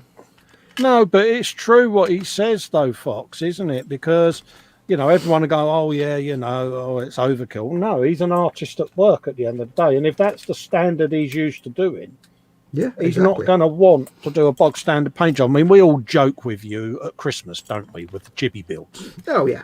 You know, oh, Fox likes to start a week before everyone because he cheats. But it's not that you cheat. It's just you like to do your paint jobs a certain way, don't you? Well, it's got your name on it. Well, with that, it's more the case that I just paint really, really slowly. Yeah, but it's your thing, isn't it? You know what I mean? And we all have a joke at your expense, but we all know it's killing you, the fact that you want to do one of your special paint jobs in 4 hours and you're like, oh my God, there's a blob of paint in the wrong place. Oh no, there's a hair. Oh, the peel. Oh. Yeah. We'll pull your leg about it, but yeah. But in a way, that's kind of why I'm really happy that my level of painting is amateurish at best, probably, and that's why I'm happy to teach people how to do simple paint jobs, because it means I don't have to learn how to do complicated paint jobs. Yeah. Because if I only ever get to paint to kind of Duncan Rhodes level, I'll be more than happy. If that's the best I ever get, I'll be more than happy, because I don't want to paint more than that, because once I can paint better than that, I'm not going to enjoy it, because I'm going to have to do it all the time. Yeah. And I'm happy to paint in my little amateurish, impressionistic way. It works for me. Yeah, but it's a style that's unique to you as well, and that's, you know, I mean, I can remember sort of getting into the weathering side of things. You know, I'm watching you, I'm watching Ted, you know, and that sticks, doesn't it? It's like Gundams. I'd never heard of them until I started watching you. It was one of the ones where you was de-seaming. Oh yeah, I do it every Friday night. You know, and you use a bit of contactor glue and sand it down. You know, and it was proper getting into it. And then it was like, okay, let's see some of the other videos. You know, and it was again weathered effects on Gundams. You know, and chipping scratches and all of that lot. And it's intriguing to watch. Yeah. And the one you've just done, your plane, you know, a lot of people are saying it's nice to see you back doing what we all know you do best, which is your paint jobs. Yeah.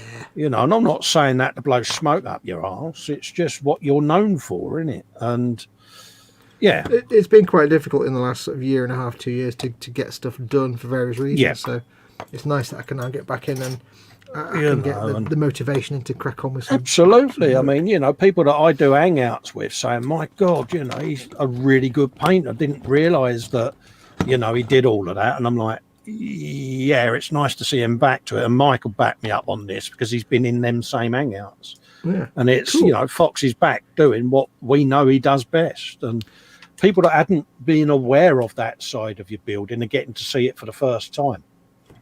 It's it can be quite frustrating. Yeah, it's more a case when for me, it's more when I'm building something that I want to build because I want to build it. Yes, it's massive more motivation. I'm building it because I have to build it, and it tends to show. But there's been lots of other reasons why I've not been able to do a lot over the last sort of year and a half. So. Oh, I'm just laughing. Psycho there says I've been silently watching for the tank long enough. The hard part was getting Google to give me an account with an email, dads.psychofish@gmail.com. Who is it? That fish bloody terrorises me in the tank. Now it's terrorising me in the chat. For you, there's no escape. Well, he put up a super chat earlier, and I was convinced it was you, mate. No, I was in.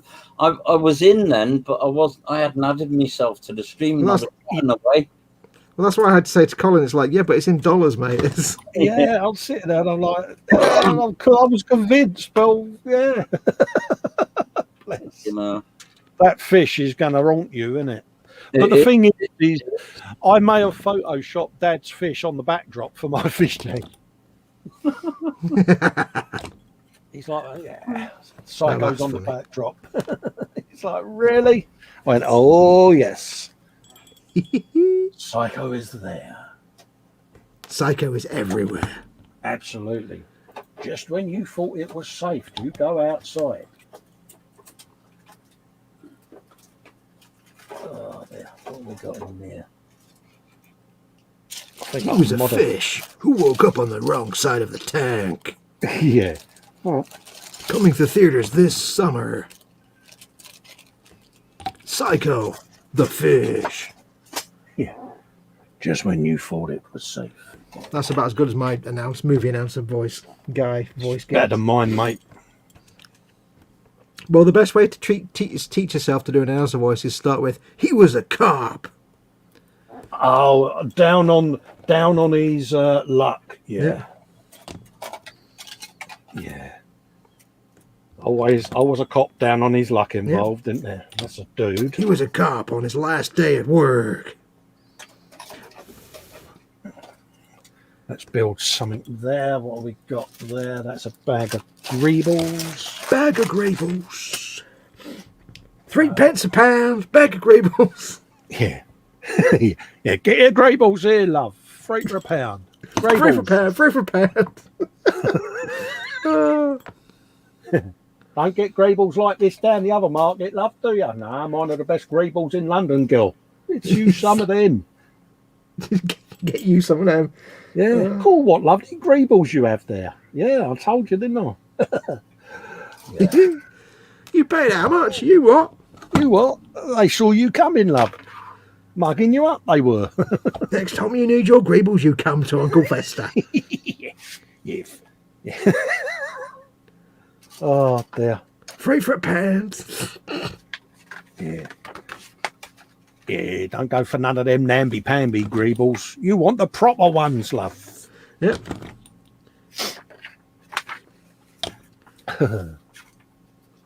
Oh, we got gunnage of goodness there. I'm building that and all. What's that? Let me see. This thing. A Stormlord gun thing. Ooh. Pink thing. That's going to go on there and all. I haven't decided where, but I'm going to build it. It's a little stubby, but it's a little stubby that's like 2 enormous Gatling guns, and each Gatling gun is the size of a tank cannon. Well, I did say to you that everything in this box was going to get built and applied to the Baneblade somehow. So this is correct. I am a man of my word. Yeah. As well as a plethora. Oh, now there's a word. Of resin printed attachments that are orc in nature. Oh. Things like balls and chains with spikes on and bowls and stuff. And yeah. You use the word plethora. I know. Was I got a clue what it is. I never know if it's plethora or plethora, but I think it probably is how you said it, because I am the man that kills the English language, don't you? I don't know. It might be. I think I always pronounced it plethora. Yeah, plethora, isn't it? Because it's a pleth and it's a fora. Because it's 4 pleths. Yeah. Plethora, and for him. Pleth with 2 Fs. For men. Get your pleths here, darling. £3 for a pound.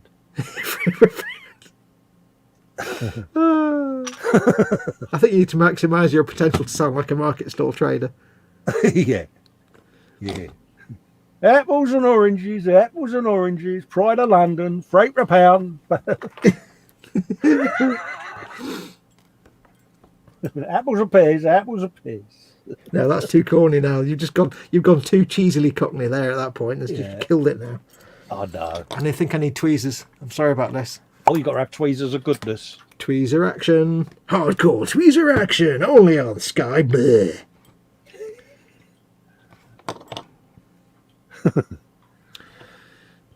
I don't know where any of that came from. I've got like some sort of little trinket that's got to go on this, hanging off this guy's belt, but it's not designed to fit. It's just it just sits on his crotchular area, but there's no. Scale Modelling Chaos is saying police today were called to the residence of a YouTube modeller called Scaly Models. When they arrived, they found a bloody scene. Police said, or have stated, they are too shit scared to look for the culprit. Oh, the thing is, everything Psycho's saying in chat just sounds like the bloody fish. Scarily accurate. That fish is, well, fish is a legend in its own right, isn't it? Yep.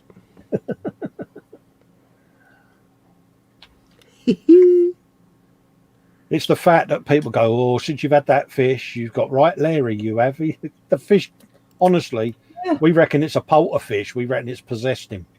That Mike Mountain has not been the same since he got that fish. No. Got at foot of our stairs. It is, mate. He's possessed, mate. He even stands at the window now, opening and closing his mouth like a fish, waiting for the Amazon man to arrive. And that's only to see what name's on the parcel he's getting. Yep. Addressed to Psycho. Yeah. Oh dear. Yeah, at what point do you start realising that Psychos have been placing orders on Amazon, Dad? Yeah. Yeah, you start getting loads of tank accessories arrive, mate. You know Psycho the Fish has hacked your YouTube, mate. Yeah, please turn up because you've got like you've ordered a load of grenades or something. It's like, well, it wasn't me. Yeah. It wasn't me. Yeah, the fish is furtively at the back of the tank. It's like, yeah.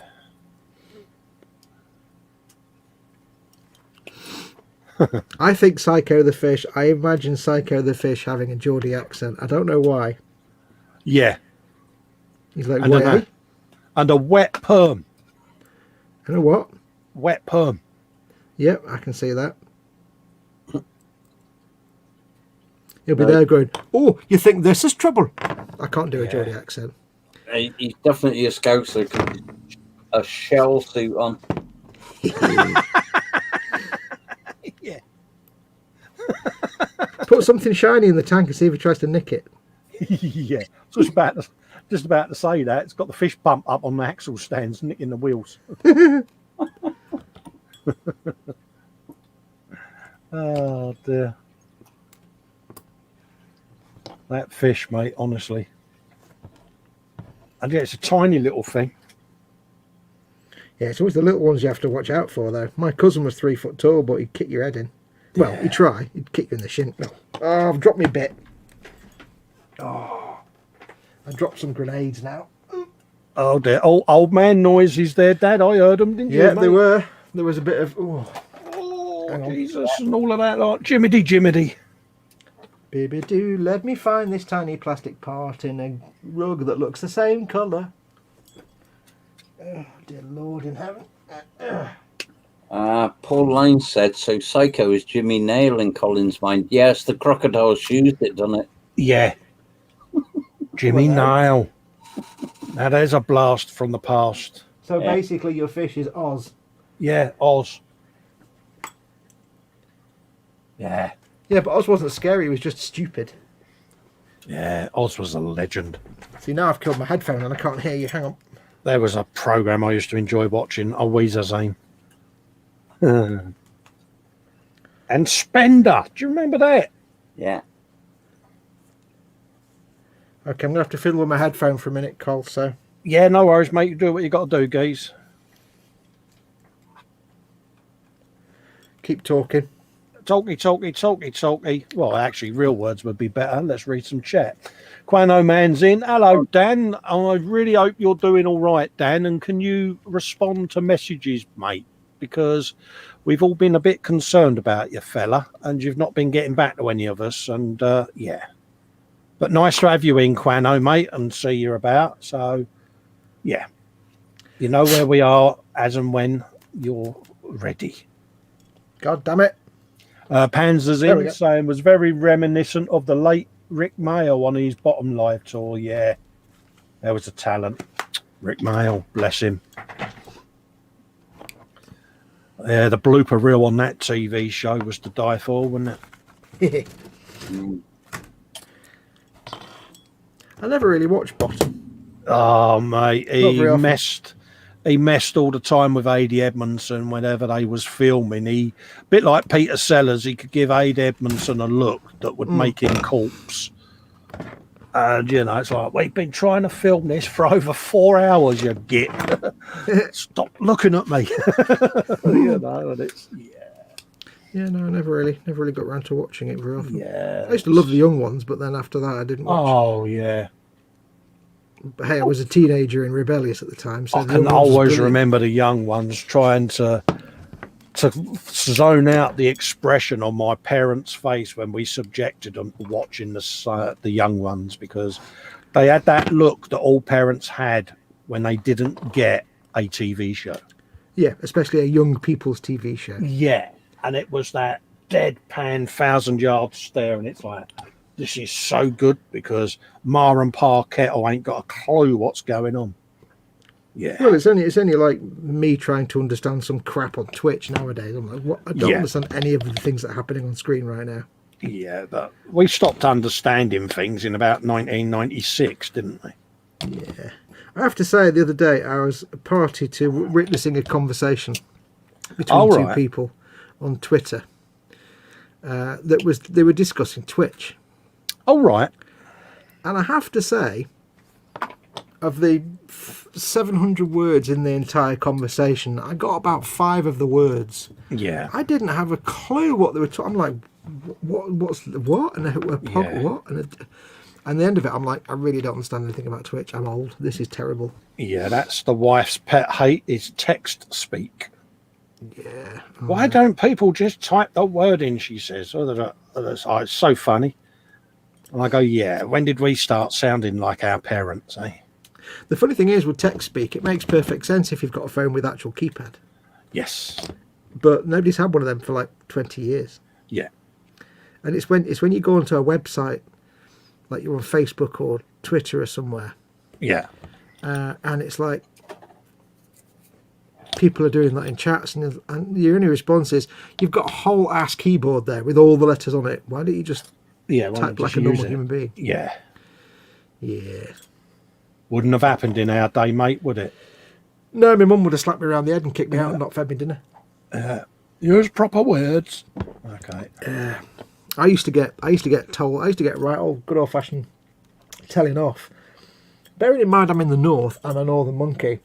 Yeah. If I said us instead of me, like give us that thing, just pass us that thing.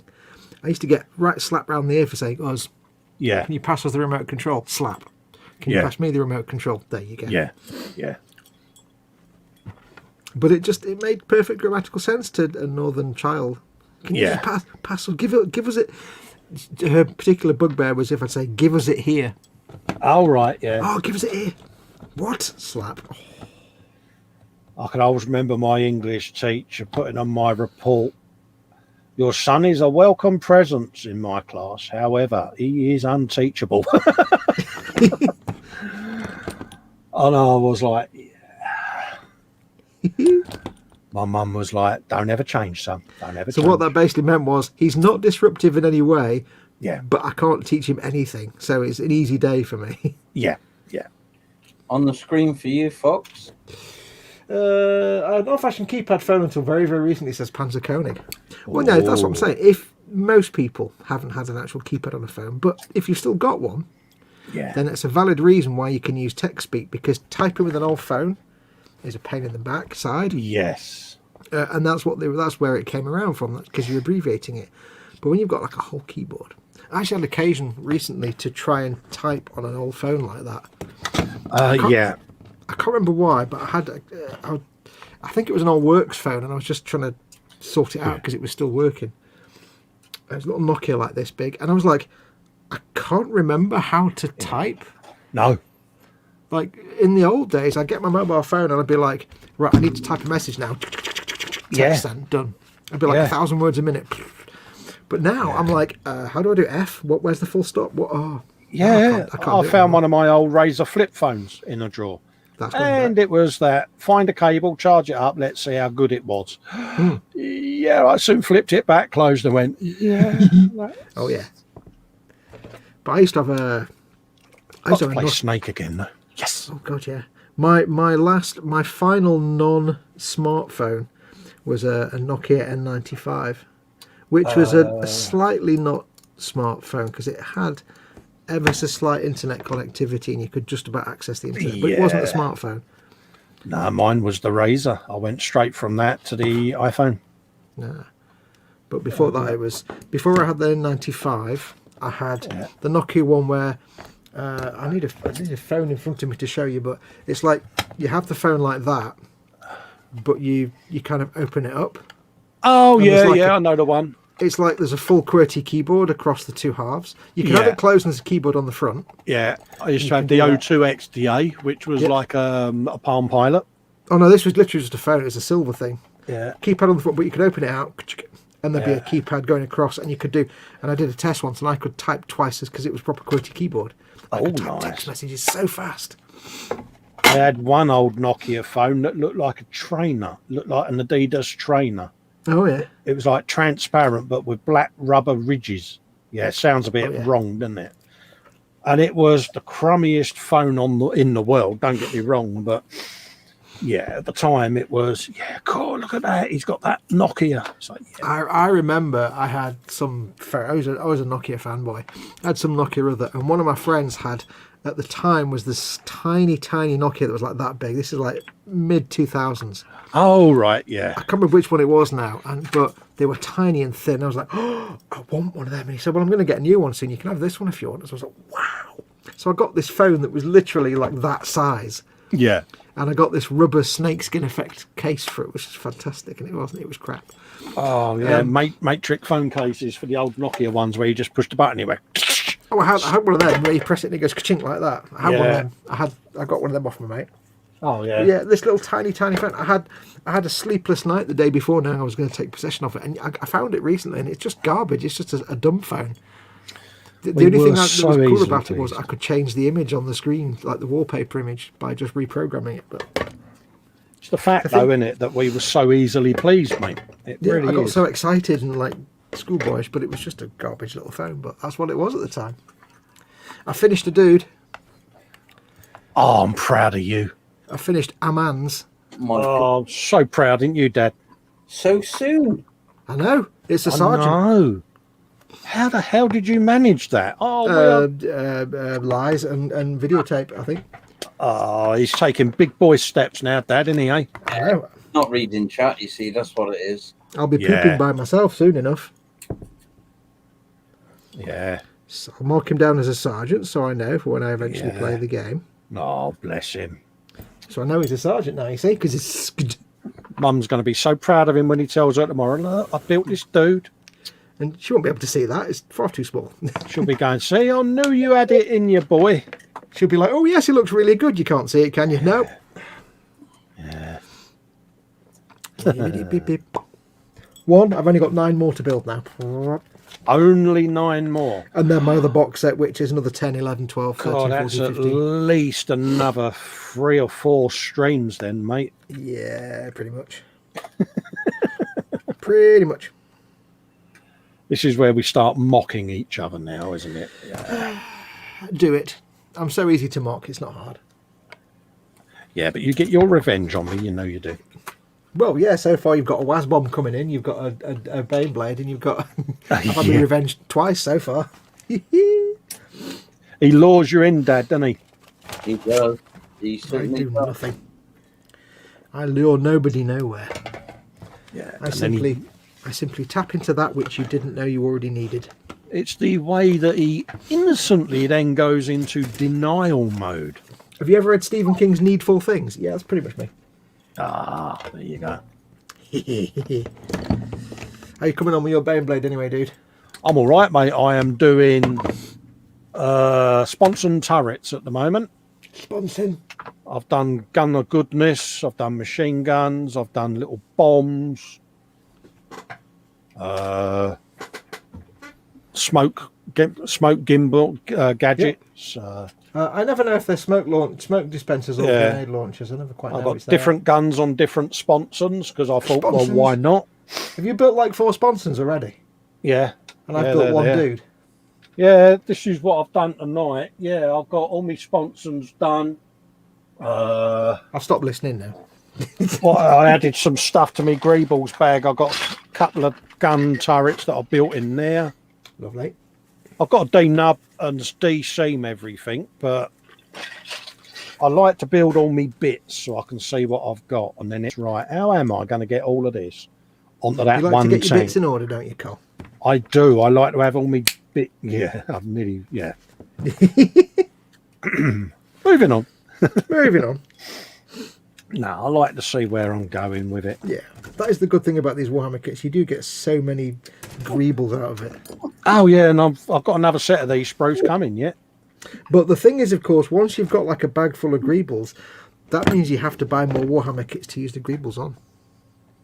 Ah, because you don't want the greebles lurking too long because they need to be used, don't they? And you can't put a Warhammer greeble on a non-Warhammer kit because that's actually illegal.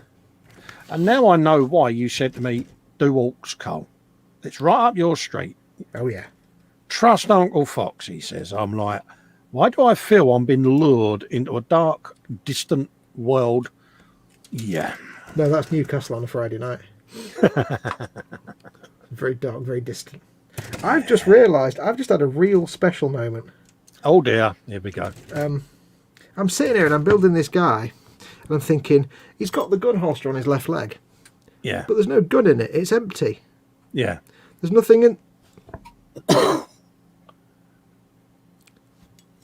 I'm wondering why he's got an empty holster and I actually glued an arm on with the gun in it, with the pistol. Ah, that'll be why.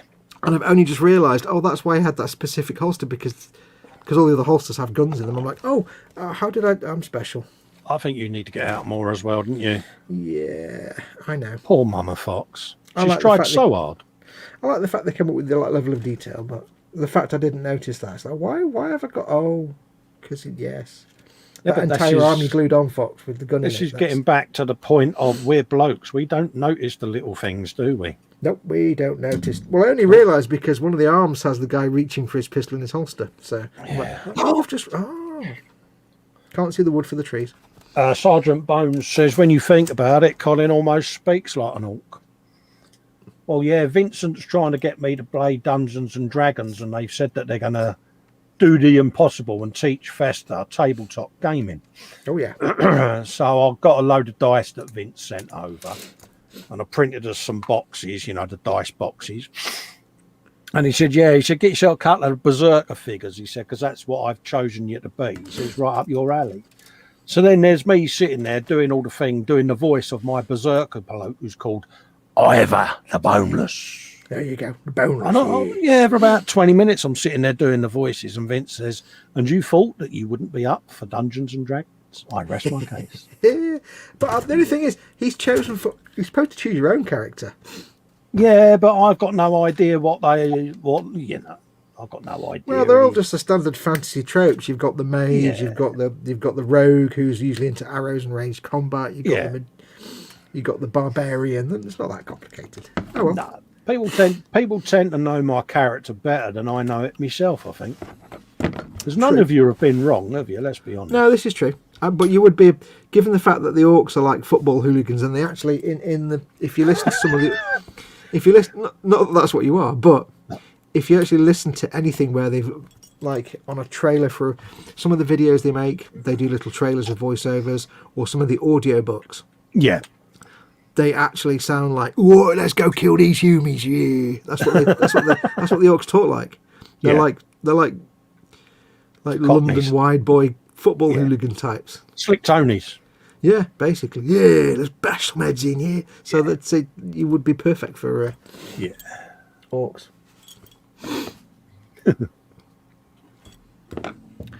We know you too well. Just imagine an orc going, get your nanas here, darling. Bananas. 3 for a pound, 3 for a pound. 4 for a pound. 4 for a pound. Been it's you, love. I'll do you 4 for a pound. 4 for a tooth. 4 for because it's teeth. These teeth as currency, so it's 4 for a tooth. Yeah. Iron Man's in. Hello, Iron Man 129. Hope you're doing all right, mate. Yeah, which clan is it you're building? What's it call it?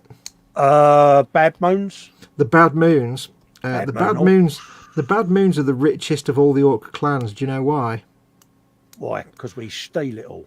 No, because their teeth regrow the fastest. Oh. Because orcs use teeth as currency. They're called teeth. Teeth. And they use teeth as currency. And the best way to get money off someone is just bash them in and get all the teeth out.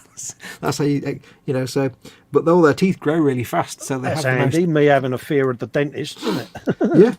So that's why they're the richest, because their teeth regrow the fastest. So therefore, they have this natural supply of money. Happy days. Yeah. There you go. Fox's factoids, folks. This could be part of the Friday Warhammer stream, couldn't it? Friday facts with Fox. Yeah, that's kind of all the things I know about orcs now, though. Oh, is it? All right, then. Yeah, We'll scrub that idea then. Yeah. This man appears to have like a Pip Boy on his arm. I fully approve. Oh. It's got like a little screen and everything, and little buttons and dials. I fully approve of that. Oh. And if I had the skills to paint it, I'd put like Tetris on his arm screen. And then I'd get you to put in a little circuit into the body somewhere, because I know you could put a little Arduino board in there somewhere that just played the Tetris music. Oh yeah, sure all that in there, mate. Not a problem. Yeah. Yeah, this is going to have some electricity in it. Now the question is, are you going to get yourself at some point a stomper? A what? A stomper. What's a stomper? An orc stomper. That's what I showed you the other night. Big tea kettle thing. Oh, the teapot bloke. Teapot. Yeah. That's the orc equivalent of an Imperial Knight. Oh dear. Why do I feel I'm now being enticed to look at more? You know what I'm going to do now, don't you? You should always be looking at more things. Don't you? You know I'm going to go and look at it. This is how he does it, folks. This is what he does to me. He knows. He sows the seed. I've got a little advantage in the ally of Dad, who's already built some of these things. Yeah. It's like the orc equivalent to an Imperial Knight. Yeah. And there was Dad saying to me, you got to watch it, mate. You're in that hole. You're teetering. He will lure you in. Welcome to the hole. I warned you.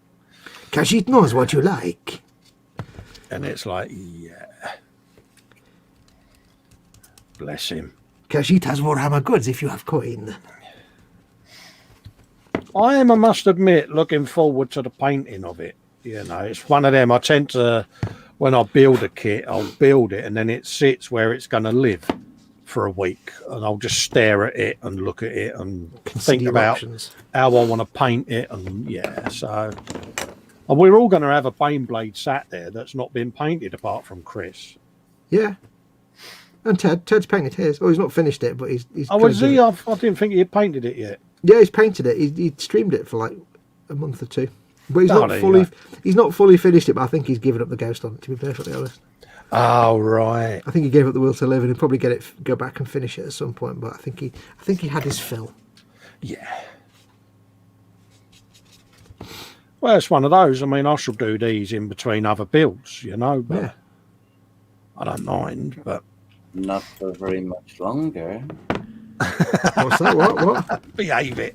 What was that? What? He says not for much longer, because it'll be right. You've built your Baneblade Cole, right? When you're starting your Valkyrie, can you start it? Have you started it yet? Right, you finish your Valkyrie. You're getting a stomper. You're going to paint your truck-a-blong bing wagon or whatever it is. Yeah. Because don't forget what have you got? You've got the booster blaster, haven't you? I've got the custom booster blaster already built. Yeah. It's not painted yet. The roof detaches and that, so I can get in and paint all the gubbins. I've got this. I've got a Valkyrie. I've got a Waz bomb on order. But you haven't got the Rooker Truck Squig Buggy or the Scrapjet Megatruck. No, I've got none of that. Yeah, none of that. Yeah, so there's at least another 3 or 4 orc vehicles that you can get stuck on first. Yep. Why do I feel I'm being ganged up on? Folks in the chat, there is there's going to be a Facebook page, Rescue Festa. Yeah, that might not go the way you intend it to. Yeah, that'll all be going, no, you take your punishment, pal. I'll be like, yeah, okay. You are firmly in the hole. I have said that we're going to do more Friday streams. So you did say that earlier on. I have to point that out. Yeah, those were the words that came out of your mouth hole. Yeah, and as you would say, that means you're going to have loads to build on these streams that you haven't already got. Yeah. Damn. There's plenty of potential in there. So you set me up like a kit, but didn't you? You lined me up for that. Yeah. Yeah, you order. Oh, it's like chess. Look at the post-it. Edward Leonard says the first WoW games had orcs that talk like Colin. Oh, did they? Yep. They tend to anyway. Tolkien's a bit different, but like World of Warcraft and Warhammer and stuff. Yeah. I mean, Warhammer started it with their kind of football hooligan style orcs, but yeah.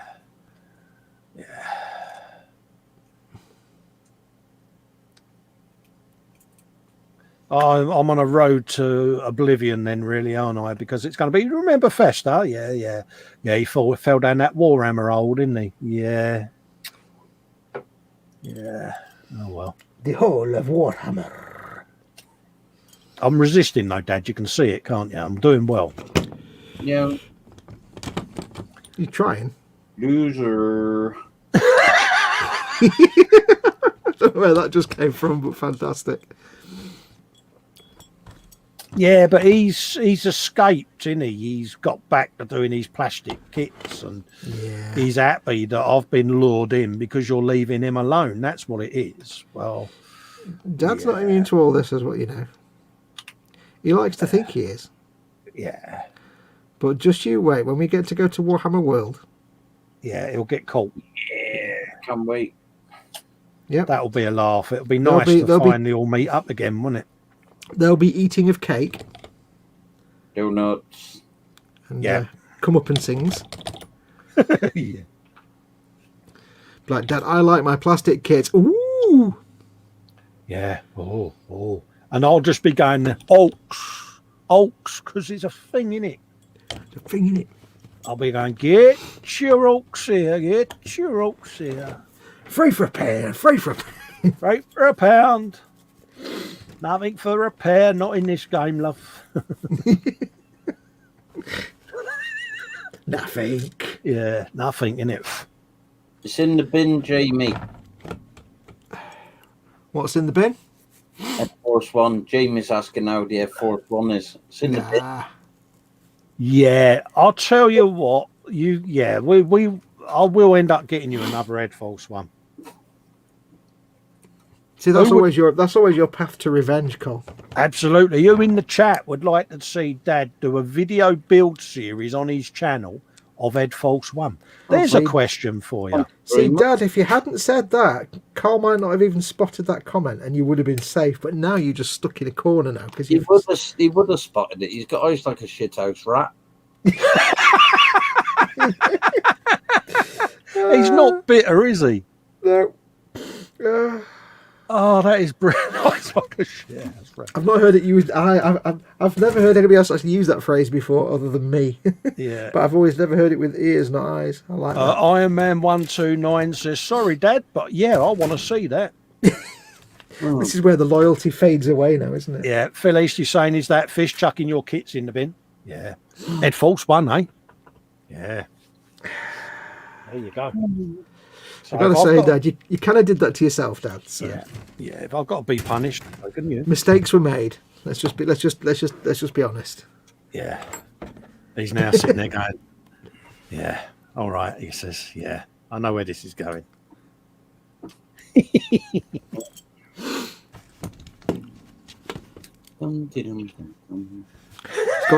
gone quiet now, hasn't he? He has. I've got more aerials. Is he doing that kind of thing where his mouth is moving but he's using his inside voice? Yeah, he is, mate. Yeah. I've got more aerials of goodness as well because it's an extra sprue, isn't it? I'll get more aerials and danglies on it. Don't forget to magnetise all them so you can pack it and move it around. Oh, yeah. Hold on a minute. Pack it and move it around. What, do you think I'm going to turn up at my local Warhammer shop and play a game? Yeah, damn straight. Yeah, right. See that afro I'm wearing? Oh, damn. Never say never, not when Fox is around. Yep. Damn, I know what's happening.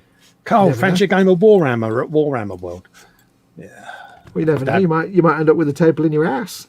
Yeah, Dad'll be there on his phone going, "Yeah, this is the bloke who said he'd never play Warhammer." Playing Warhammer. Yeah, I'm not. He's playing Duncan. No, he's not playing Duncan.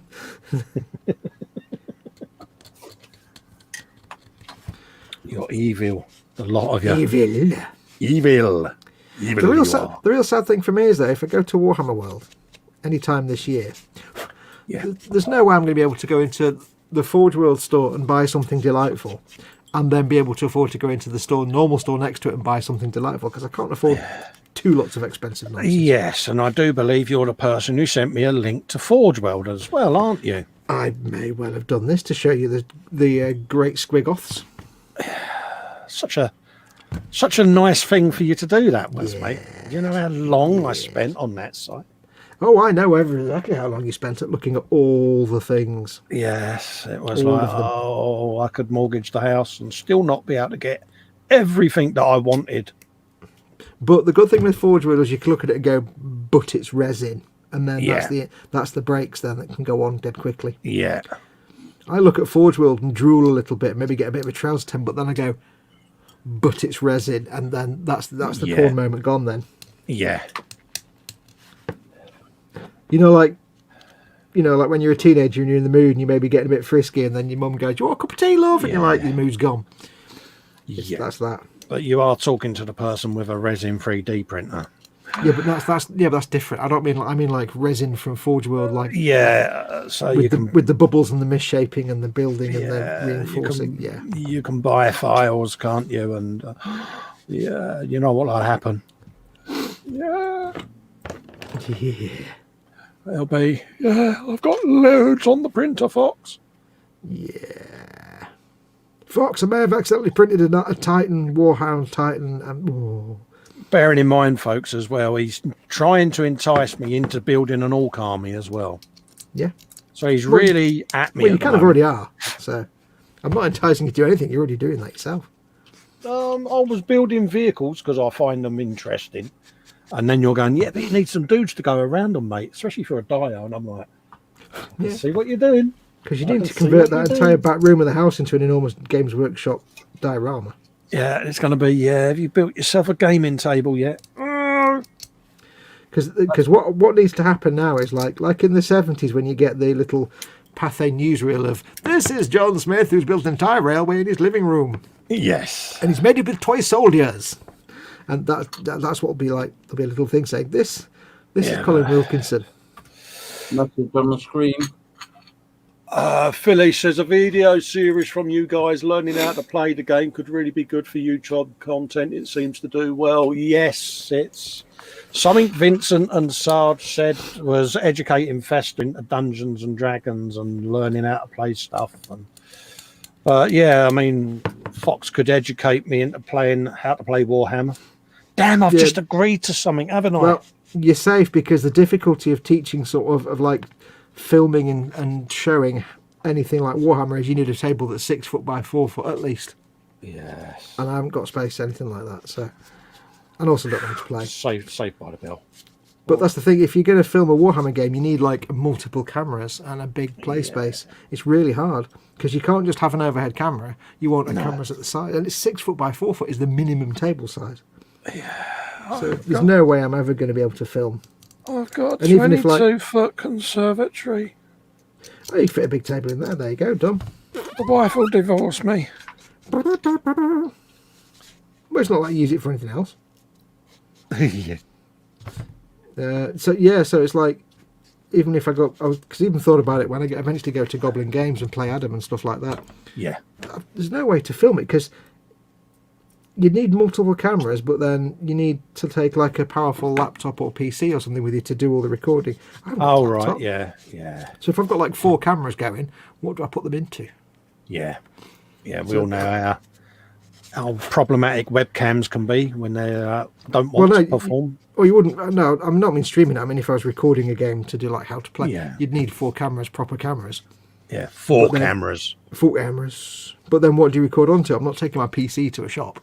No. And I can't run 4 cameras anyway. So it's one of those things that will never be able to film. Unless I win the lottery and I can convert my garage into a studio. In which case... Could you imagine the man caves we'd all have if we won the 180 million quid? God. I'd buy Warhammer World. Can you imagine the man cave I would have if one of you guys won 180 million quid on the lottery? Yeah. You see what I did there? Oh, no. But I'd buy Warhammer World just so that you could go and spend your entire day there. This is where I live. I'd phone up and I'd say, hello, is that the building company? Yes. I need you to build an Olympic-sized swimming pool in the car park of Warhammer World. Why? Because I'm going to fill it with Warhammer things and swim in it, like Scrooge McDuck. I'm going to fill it with Death Corps of Krieg models and just swim in it, like Scrooge McDuck. Philip Prime saying, check out YouTube channel called Midwinter Minis, who's got a video on playing Warhammer for beginners. Happy days, Warhammer 40k for beginners. There you go, mate. Why do I now know that I'm going to end up going to this channel? Yeah. It's a good channel, Midwinter Minis. I find the way he records his voice kind of annoying. He records it very crispy. I'm not quite keen on that, but it's a very good channel. But I can't watch his videos for long just because the way he records voiceovers kind of irks me a bit. Yeah. Sorry, Dad. That was Paul Lane, by the way, not Philip Prime. Oh, was it? Did I call him Philip Prime again? I do apologise, Paul. I got it right earlier when I called you Paul Lines. I thought I said Paul Lines. I'm so sorry, mate. Are you reading words in your brain and then translating them into other words before you speak them? Psycho's put a message on the screen as well. He said, I must rest for now. My quest for world domination. It's not easy being this psychotic all day and night. Good night from the tank hall and see you soon. Thank you very much, Psycho Fish, for becoming a channel member as well, pal. Yeah, thank you. Look forward to seeing you in ongoing Friday streams, because I think this has become a thing now. So, yeah, thank you for becoming a member of someone else's channel. Yeah, it's Not much mine. Appreciated. Yeah, was that a wibble? I'm only joking. And remember to pop over and see the Guru stuff as well, folks, because we do like to spread the love. Yeah, no, it's good that he's become a member. Very nice. Yes. Anyway, he's got to get his sleep because it's not easy for a fish to plan how to launch the entire human population to the heart of the sun. Yeah, absolutely, to mate. take over the world. It's tricky things to negotiate in your fish brain. Somewhere are they? Dad's just typed thanks for the entertainment, but in the back of his mind he's typing it through clenched teeth. He knows it's not his fish, but at the same time he's kind of having to thank his own evil fish. I can hear crisps. No, that's my Greeballs box. Oh, okay. Yeah, no. That was me going through odd bits of Greebalage that I've got laying around just to see what other goodness I need to build. I'm like a cat when it comes to crisps. I can hear them being opened a mile away. Hello. Oh, mate, I've got I told you I could hear crisps. I've got some proper beef ones. Here's like a shithouse rat, as Dad would say. Oh, it's like a shithouse rat, yeah. Yep. I'm afraid I actually ate my last pack of cheese and onion earlier on. So. Oh, can we do the walking away music or the tune from our tune? Do do do do. Do, you mean the walking away music from the Hulk? Oh yeah. Do, do, do, do, do. Yeah. I never understood that. That like bit of music at the end was so sad and melancholy. It was like so weird on an action. As soon as program. he put that bag on his back, it's yes, the walking away music is coming. Classic early 80s Hulk with Lou Ferrigno with I am going to spray this man green to make him look like the Hulk. None of that namby-pamby CGI, mate. Yeah, this was a man painted green. He was a man. Yeah. It's Lou Then Ferrigno. he was a cop. Then he was a man cop. Yeah. Lou Ferrigno with an F. I need part number. I need a face head. I need a head I've face. got loads of gubbins built. It's in there. Gobulatory goodness. So we've got all of that lot. I'm going through this sprue to try and find a specific head by looking at the heads when I could just look at the number of the goddamn part like a simpleton. I'm going, this guy's not got this thing on the side of his head. This guy's not, it's not that one. Why don't I just look at the number? Is this one of those, let's all take this opportunity to call Fox a spoon? Spoons now, spoon. Spoontacular. Spoon of thy goodness that you are. Unaccustomed to public speaking as I am. Yeah, you do realise I've got all of this denubbing and sanding to do off air. It's going to be such fun. Denubularity. And I'll hopefully have some stuff printed. There you go for next week's show. Gentlemen, print your stuff. Yeah. This guy looks like a Cyberman. He's got like a big honking helmet with extra bits on. So he's got a kind of Cyberman style helmet. Oh. Yeah, it's most excellent. They seem to have, looking at all the heads, they seem to have like not Primaris style helmets, which is weird. I've got some exposed fleshy parts to paint on these. Do you think I got enough goodies built there, mate? Shut up. No one likes a smart ass. Is that a bottom lip again? I'm just going to hold that up and just say shut up. But you've got one over on me. I've not built any dudes yet. Yeah, to be fair, you've basically built a lot of flat square things, and I built the most fiddliest thing in the world that requires all the cleanup in the world. So you've not had to clean up like mould lines around gun barrels and stuff. I've drilled 3 gun barrels I've drilled tonight. No, 2 gun barrels. That's where you've got me then. So yeah. Yeah, I've had just a whole box full of compound curves. Right. Is that your way of redeeming yourself? Yeah, you just have edges. Anyone can do an edge. You're not bitter, are you? Edges are for chumps. Compound curves all the way, man. I've had like butts and legs and things to clean up. I don't know.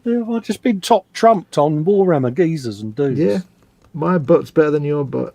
See, my little dudes look a bit, And is it worth building these dudes, being that mine's going to be orcs? Because these dudes wouldn't be in there, would they? No, none of them are relevant.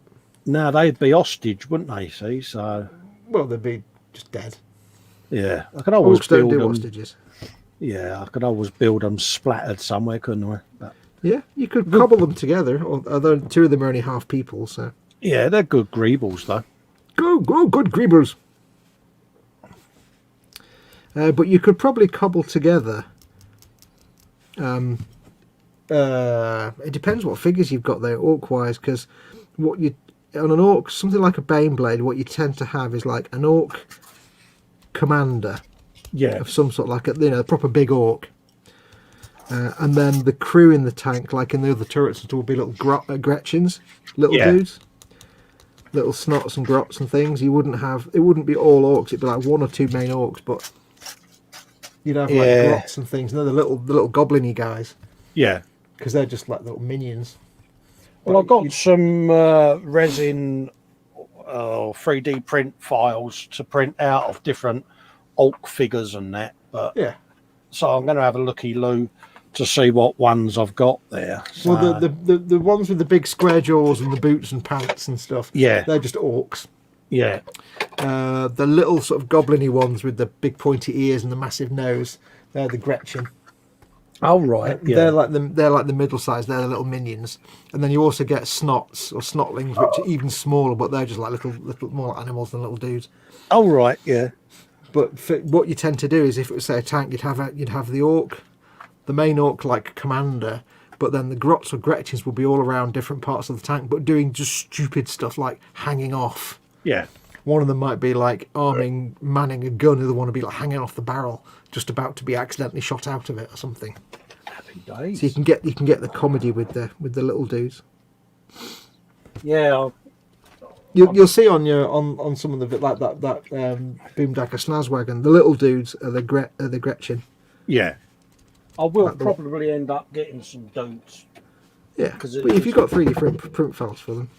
Yeah, it's going to happen, isn't it? I'm going to end up with an army. I wouldn't say my arm's been bent. Suggestions may have been put my way. Yeah. That may persuade me that. What would really put the little sort of finishing touch on that tank? Pardon? Excuse you. Yeah. Is that you making little farty noises? No, that was me inserting my box. No, that sounded wrong. Right. You might want to qualify that one. Yeah, that was putting the inner into the outer Baneblade box. You've not made it any better by saying that. No. What would really be a finishing touch on that Baneblade? I don't know how you do it, but would be basically if you were to build. You get like the little stowage bins on tanks, where it's like the little mesh thing on the side of turrets and stuff, and they fill it with like ration boxes or I know what you mean. Yeah. Imagine one of those like a netting stowage bin full of squigs. just ready to be thrown at the enemy. Something like that. Yeah, but imagine that full of squigs. But I don't know where you get a whole mess of just random squigs, because they tend to come in packs with other figures and they're not cheap. Yeah, I might have some squig files that can be printed. Oh, yeah. Little different types of, because you haven't got the squig buggy, have you? Oh, no. No. Like on the Rucker Truck squig buggy, there's a Gretchen in the back whose entire job is to just there's like a little bin of squigs, and his entire job is just to stop them all escaping, because then he can load them into the gun and fire them out. So that's why it's the Rucker Truck squig buggy, because it's all the weapons are squig based. So there's a big box of squigs in the back of it. It's kind of adorable. But a big storage bin full of squigs would be rather hilarious. It sounds like I'm going to be getting more stuff, Dad, doesn't it? Yep. I love the way you're helping me out here, mate. I'm not. You're not, are you? You're like, yeah, you're leaving me hanging, mate. I'm high and dry, anyway. You are. I told you, you're down that hole now. Even holding your ankles ain't going to stop you from falling. Yeah.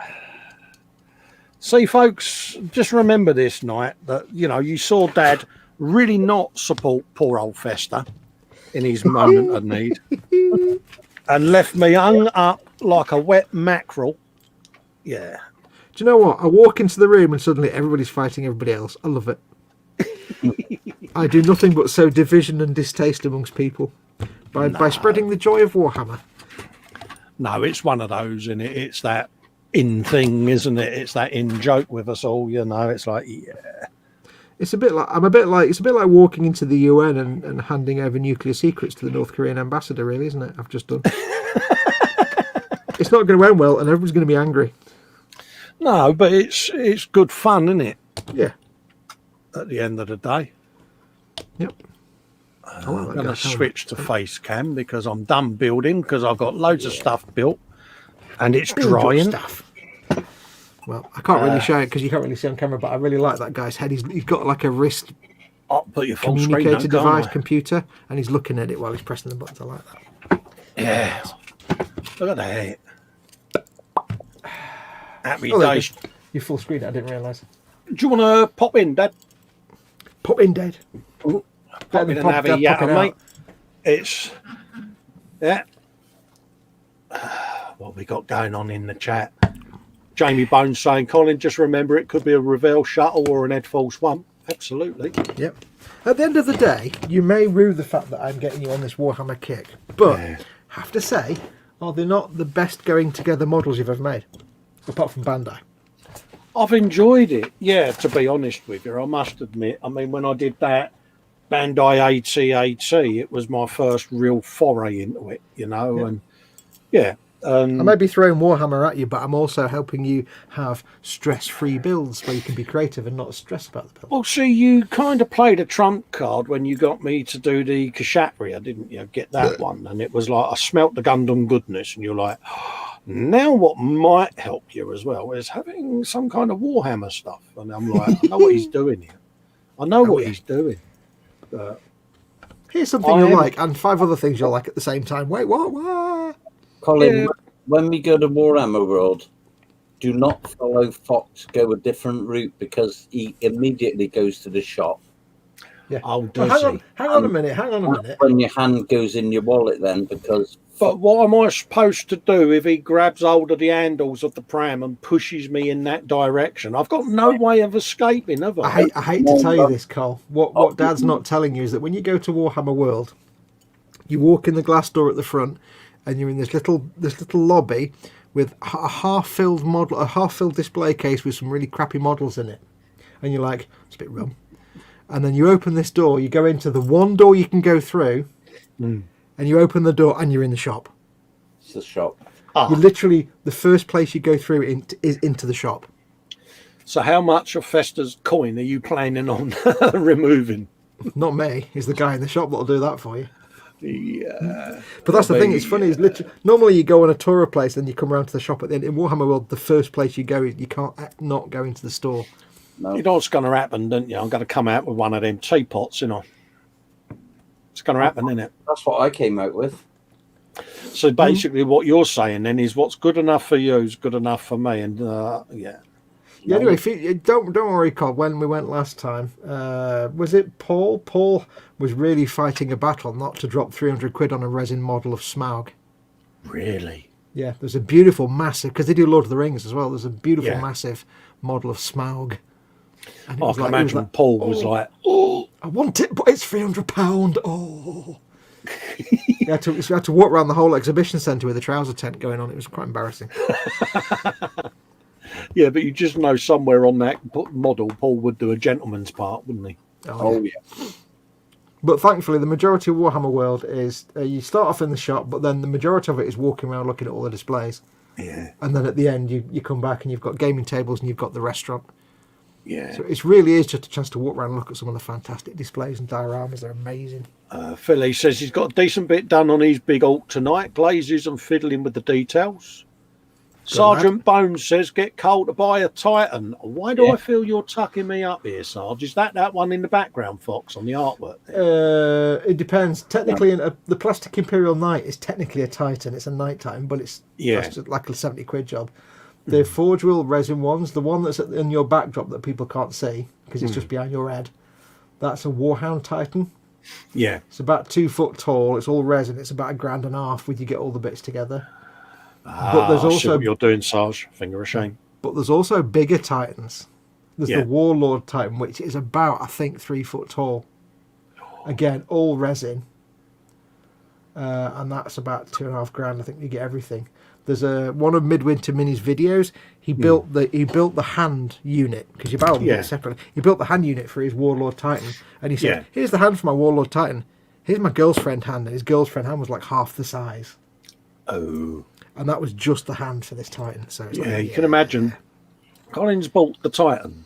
This is Colin standing there waving his wife off as she leaves the house. Yeah. She's not returning. Feel sorry for Colin. Yeah, Titans are proper like big resin. You'd be putting like metal rods in there to reinforce them and everything. I wouldn't want to get involved in that. No.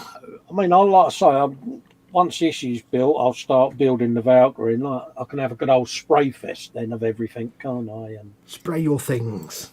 Yeah, and it's because that will be the next thing, Cole. You need to start your paint collection. No, you can paint it with whatever you want, dude. Yeah, that'll be. You don't have to paint with Warhammer paint, Games Workshop paint. So I was going to do yellow Bad Moon Orcs, but it's going to be red, is it? Yeah, let's see. Look. Yeah. William Rabin's off, saying good night. Oh, yeah, no worries, William. Thanks for coming in. We're going to be coming off shortly anyway, mate, because it's 2:30 in the morning. And Fox, you're streaming tomorrow, aren't you, mate? Yes, 3 p.m. tomorrow. It is Skyrim Saturday. Join me and Jar Jar Blurp and Inigo for adventuring as always. Yeah. Scale Modelling Chaos has got some important information. He says, Colin, be aware if you see something you like but they don't have it in stock in the shop, they'll get one made up and to you within 3 hours. Holy moly. So if you say, I want this, we haven't got any left, but come back at the end of the day.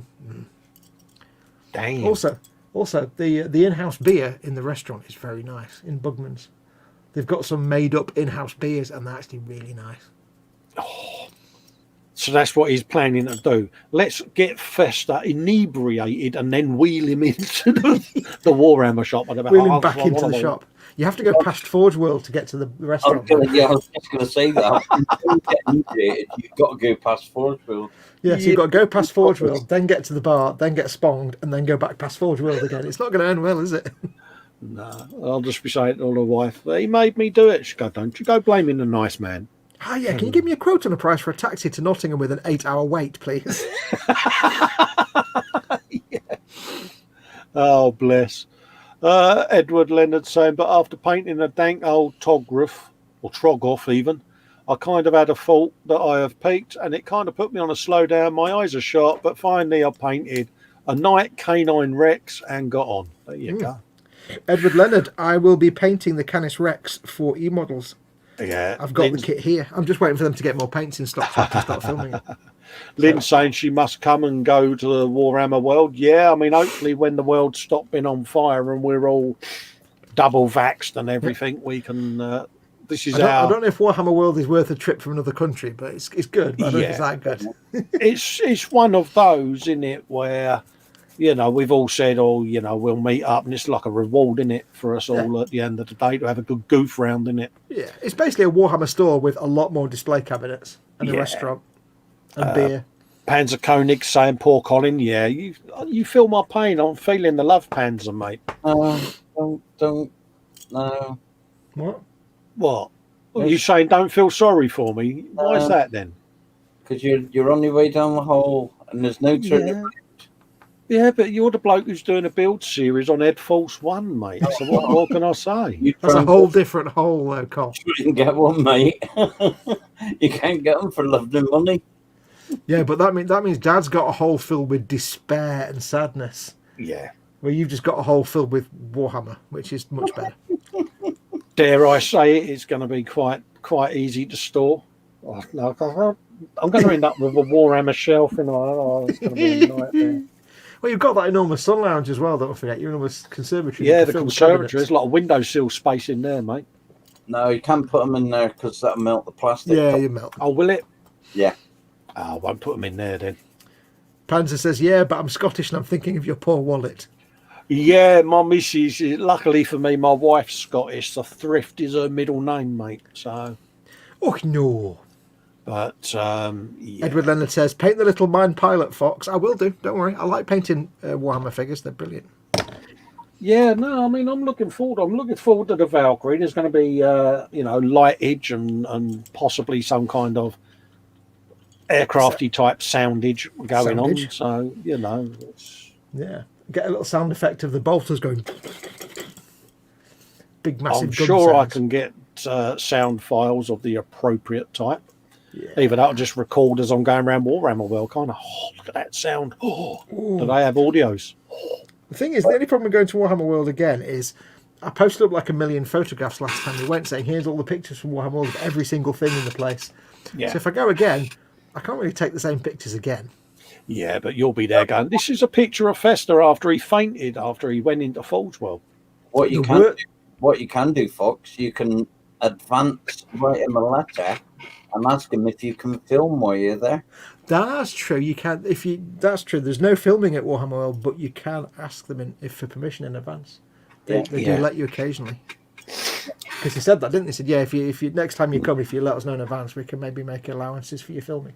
That's cool. Fox got told off for filming. Oh, did you? No, was I actually? I don't know. Or did I not say, can you film? I can't remember. I've forgotten that. There might have been a huge sign up somewhere, probably right near you, that said, please do not film. You take photos, but you can't film anything. It was in the shop, wasn't it? And you took your phone out and started to film. The lad from behind the till came over and said, oh, sorry, you can't film.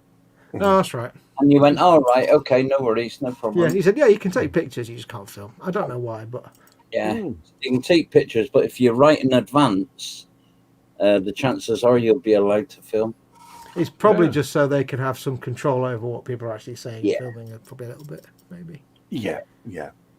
Even so, I mean, even if you don't need to take millions of photos again, at least we'll be there, won't we? For me, it's seeing how other people have done builds or whatever, because you said there's a lot of display stuff. Oh, it's like all the... One of the dioramas is about 10 foot by 10 foot flat, but about 25 foot tall. Yeah. You go up some stairs and you're going up a lot. It's like a stairwell, but the entire centre of the stairwell is filled with this diorama that's about 20 foot tall. It's incredible. Yeah.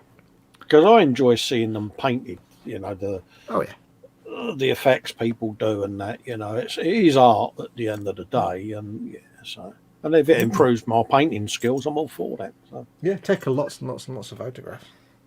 Happy days, mate. Yeah.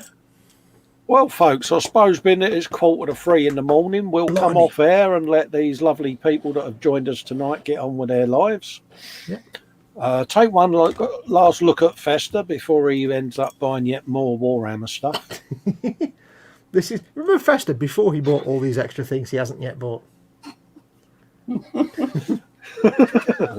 Morituri te salutant. Notice how much resistance I'm putting up, folks, eh? Yeah, like a limp lettuce. Well, no, I've been watching you do that plain and all, and I must admit, it's like, yeah. You've been thinking, I can have a bit of that. I could have a go at it. It wouldn't do as good a job, but I'd have a go. I've got another one to do, yeah. Oh, you ain't? Well, I've got my tabletop trauma centre one, which I need to strip down and repaint. Of course, yes, folks. Tabletop Trauma Centre. It seemed like a good idea before I built the first one. I built and painted the first one. I'm like, what am I going to do that's different? Because that's got its own YouTube as well now, isn't it? Tabletop Trauma. No. Or is that the Facebook page? It's got a Facebook page for it, but Yeah. I don't know why. I don't know why I said that. I think it was just to reserve the name, nothing else. No, that's all right, mate. But yeah, pop over and have a looky-loo where Fox restores kits in need of a bit Currently of TLC, working on that folks. one. Currently working on my Lehman Russ. I'm going to start filming this next week and get the last episode. Oh, filmed. right, yeah. I've got to finish that little. That's been in. That's got dust on it now and everything. I need to get that done. Oh, what you like. I know. Lovely. Rightio, folks. Well, we're going to go, and I'll see you on the Sunday brunch. Fox will see you tomorrow on his what's that game you're playing? Skyrim Saturday.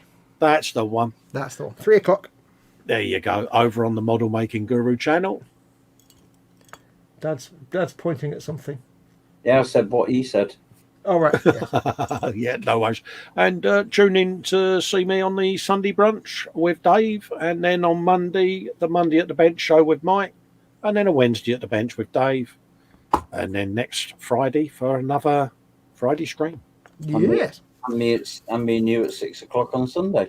Oh, I do apologise. Yeah, the in between show. Sorry, Yep. mate. Yeah, on the Sunday. Yeah, with Because as our we friend know, Dad. Dad never sleeps. Over on Scaly Models' channel, folks. Yep. So please like and subscribe.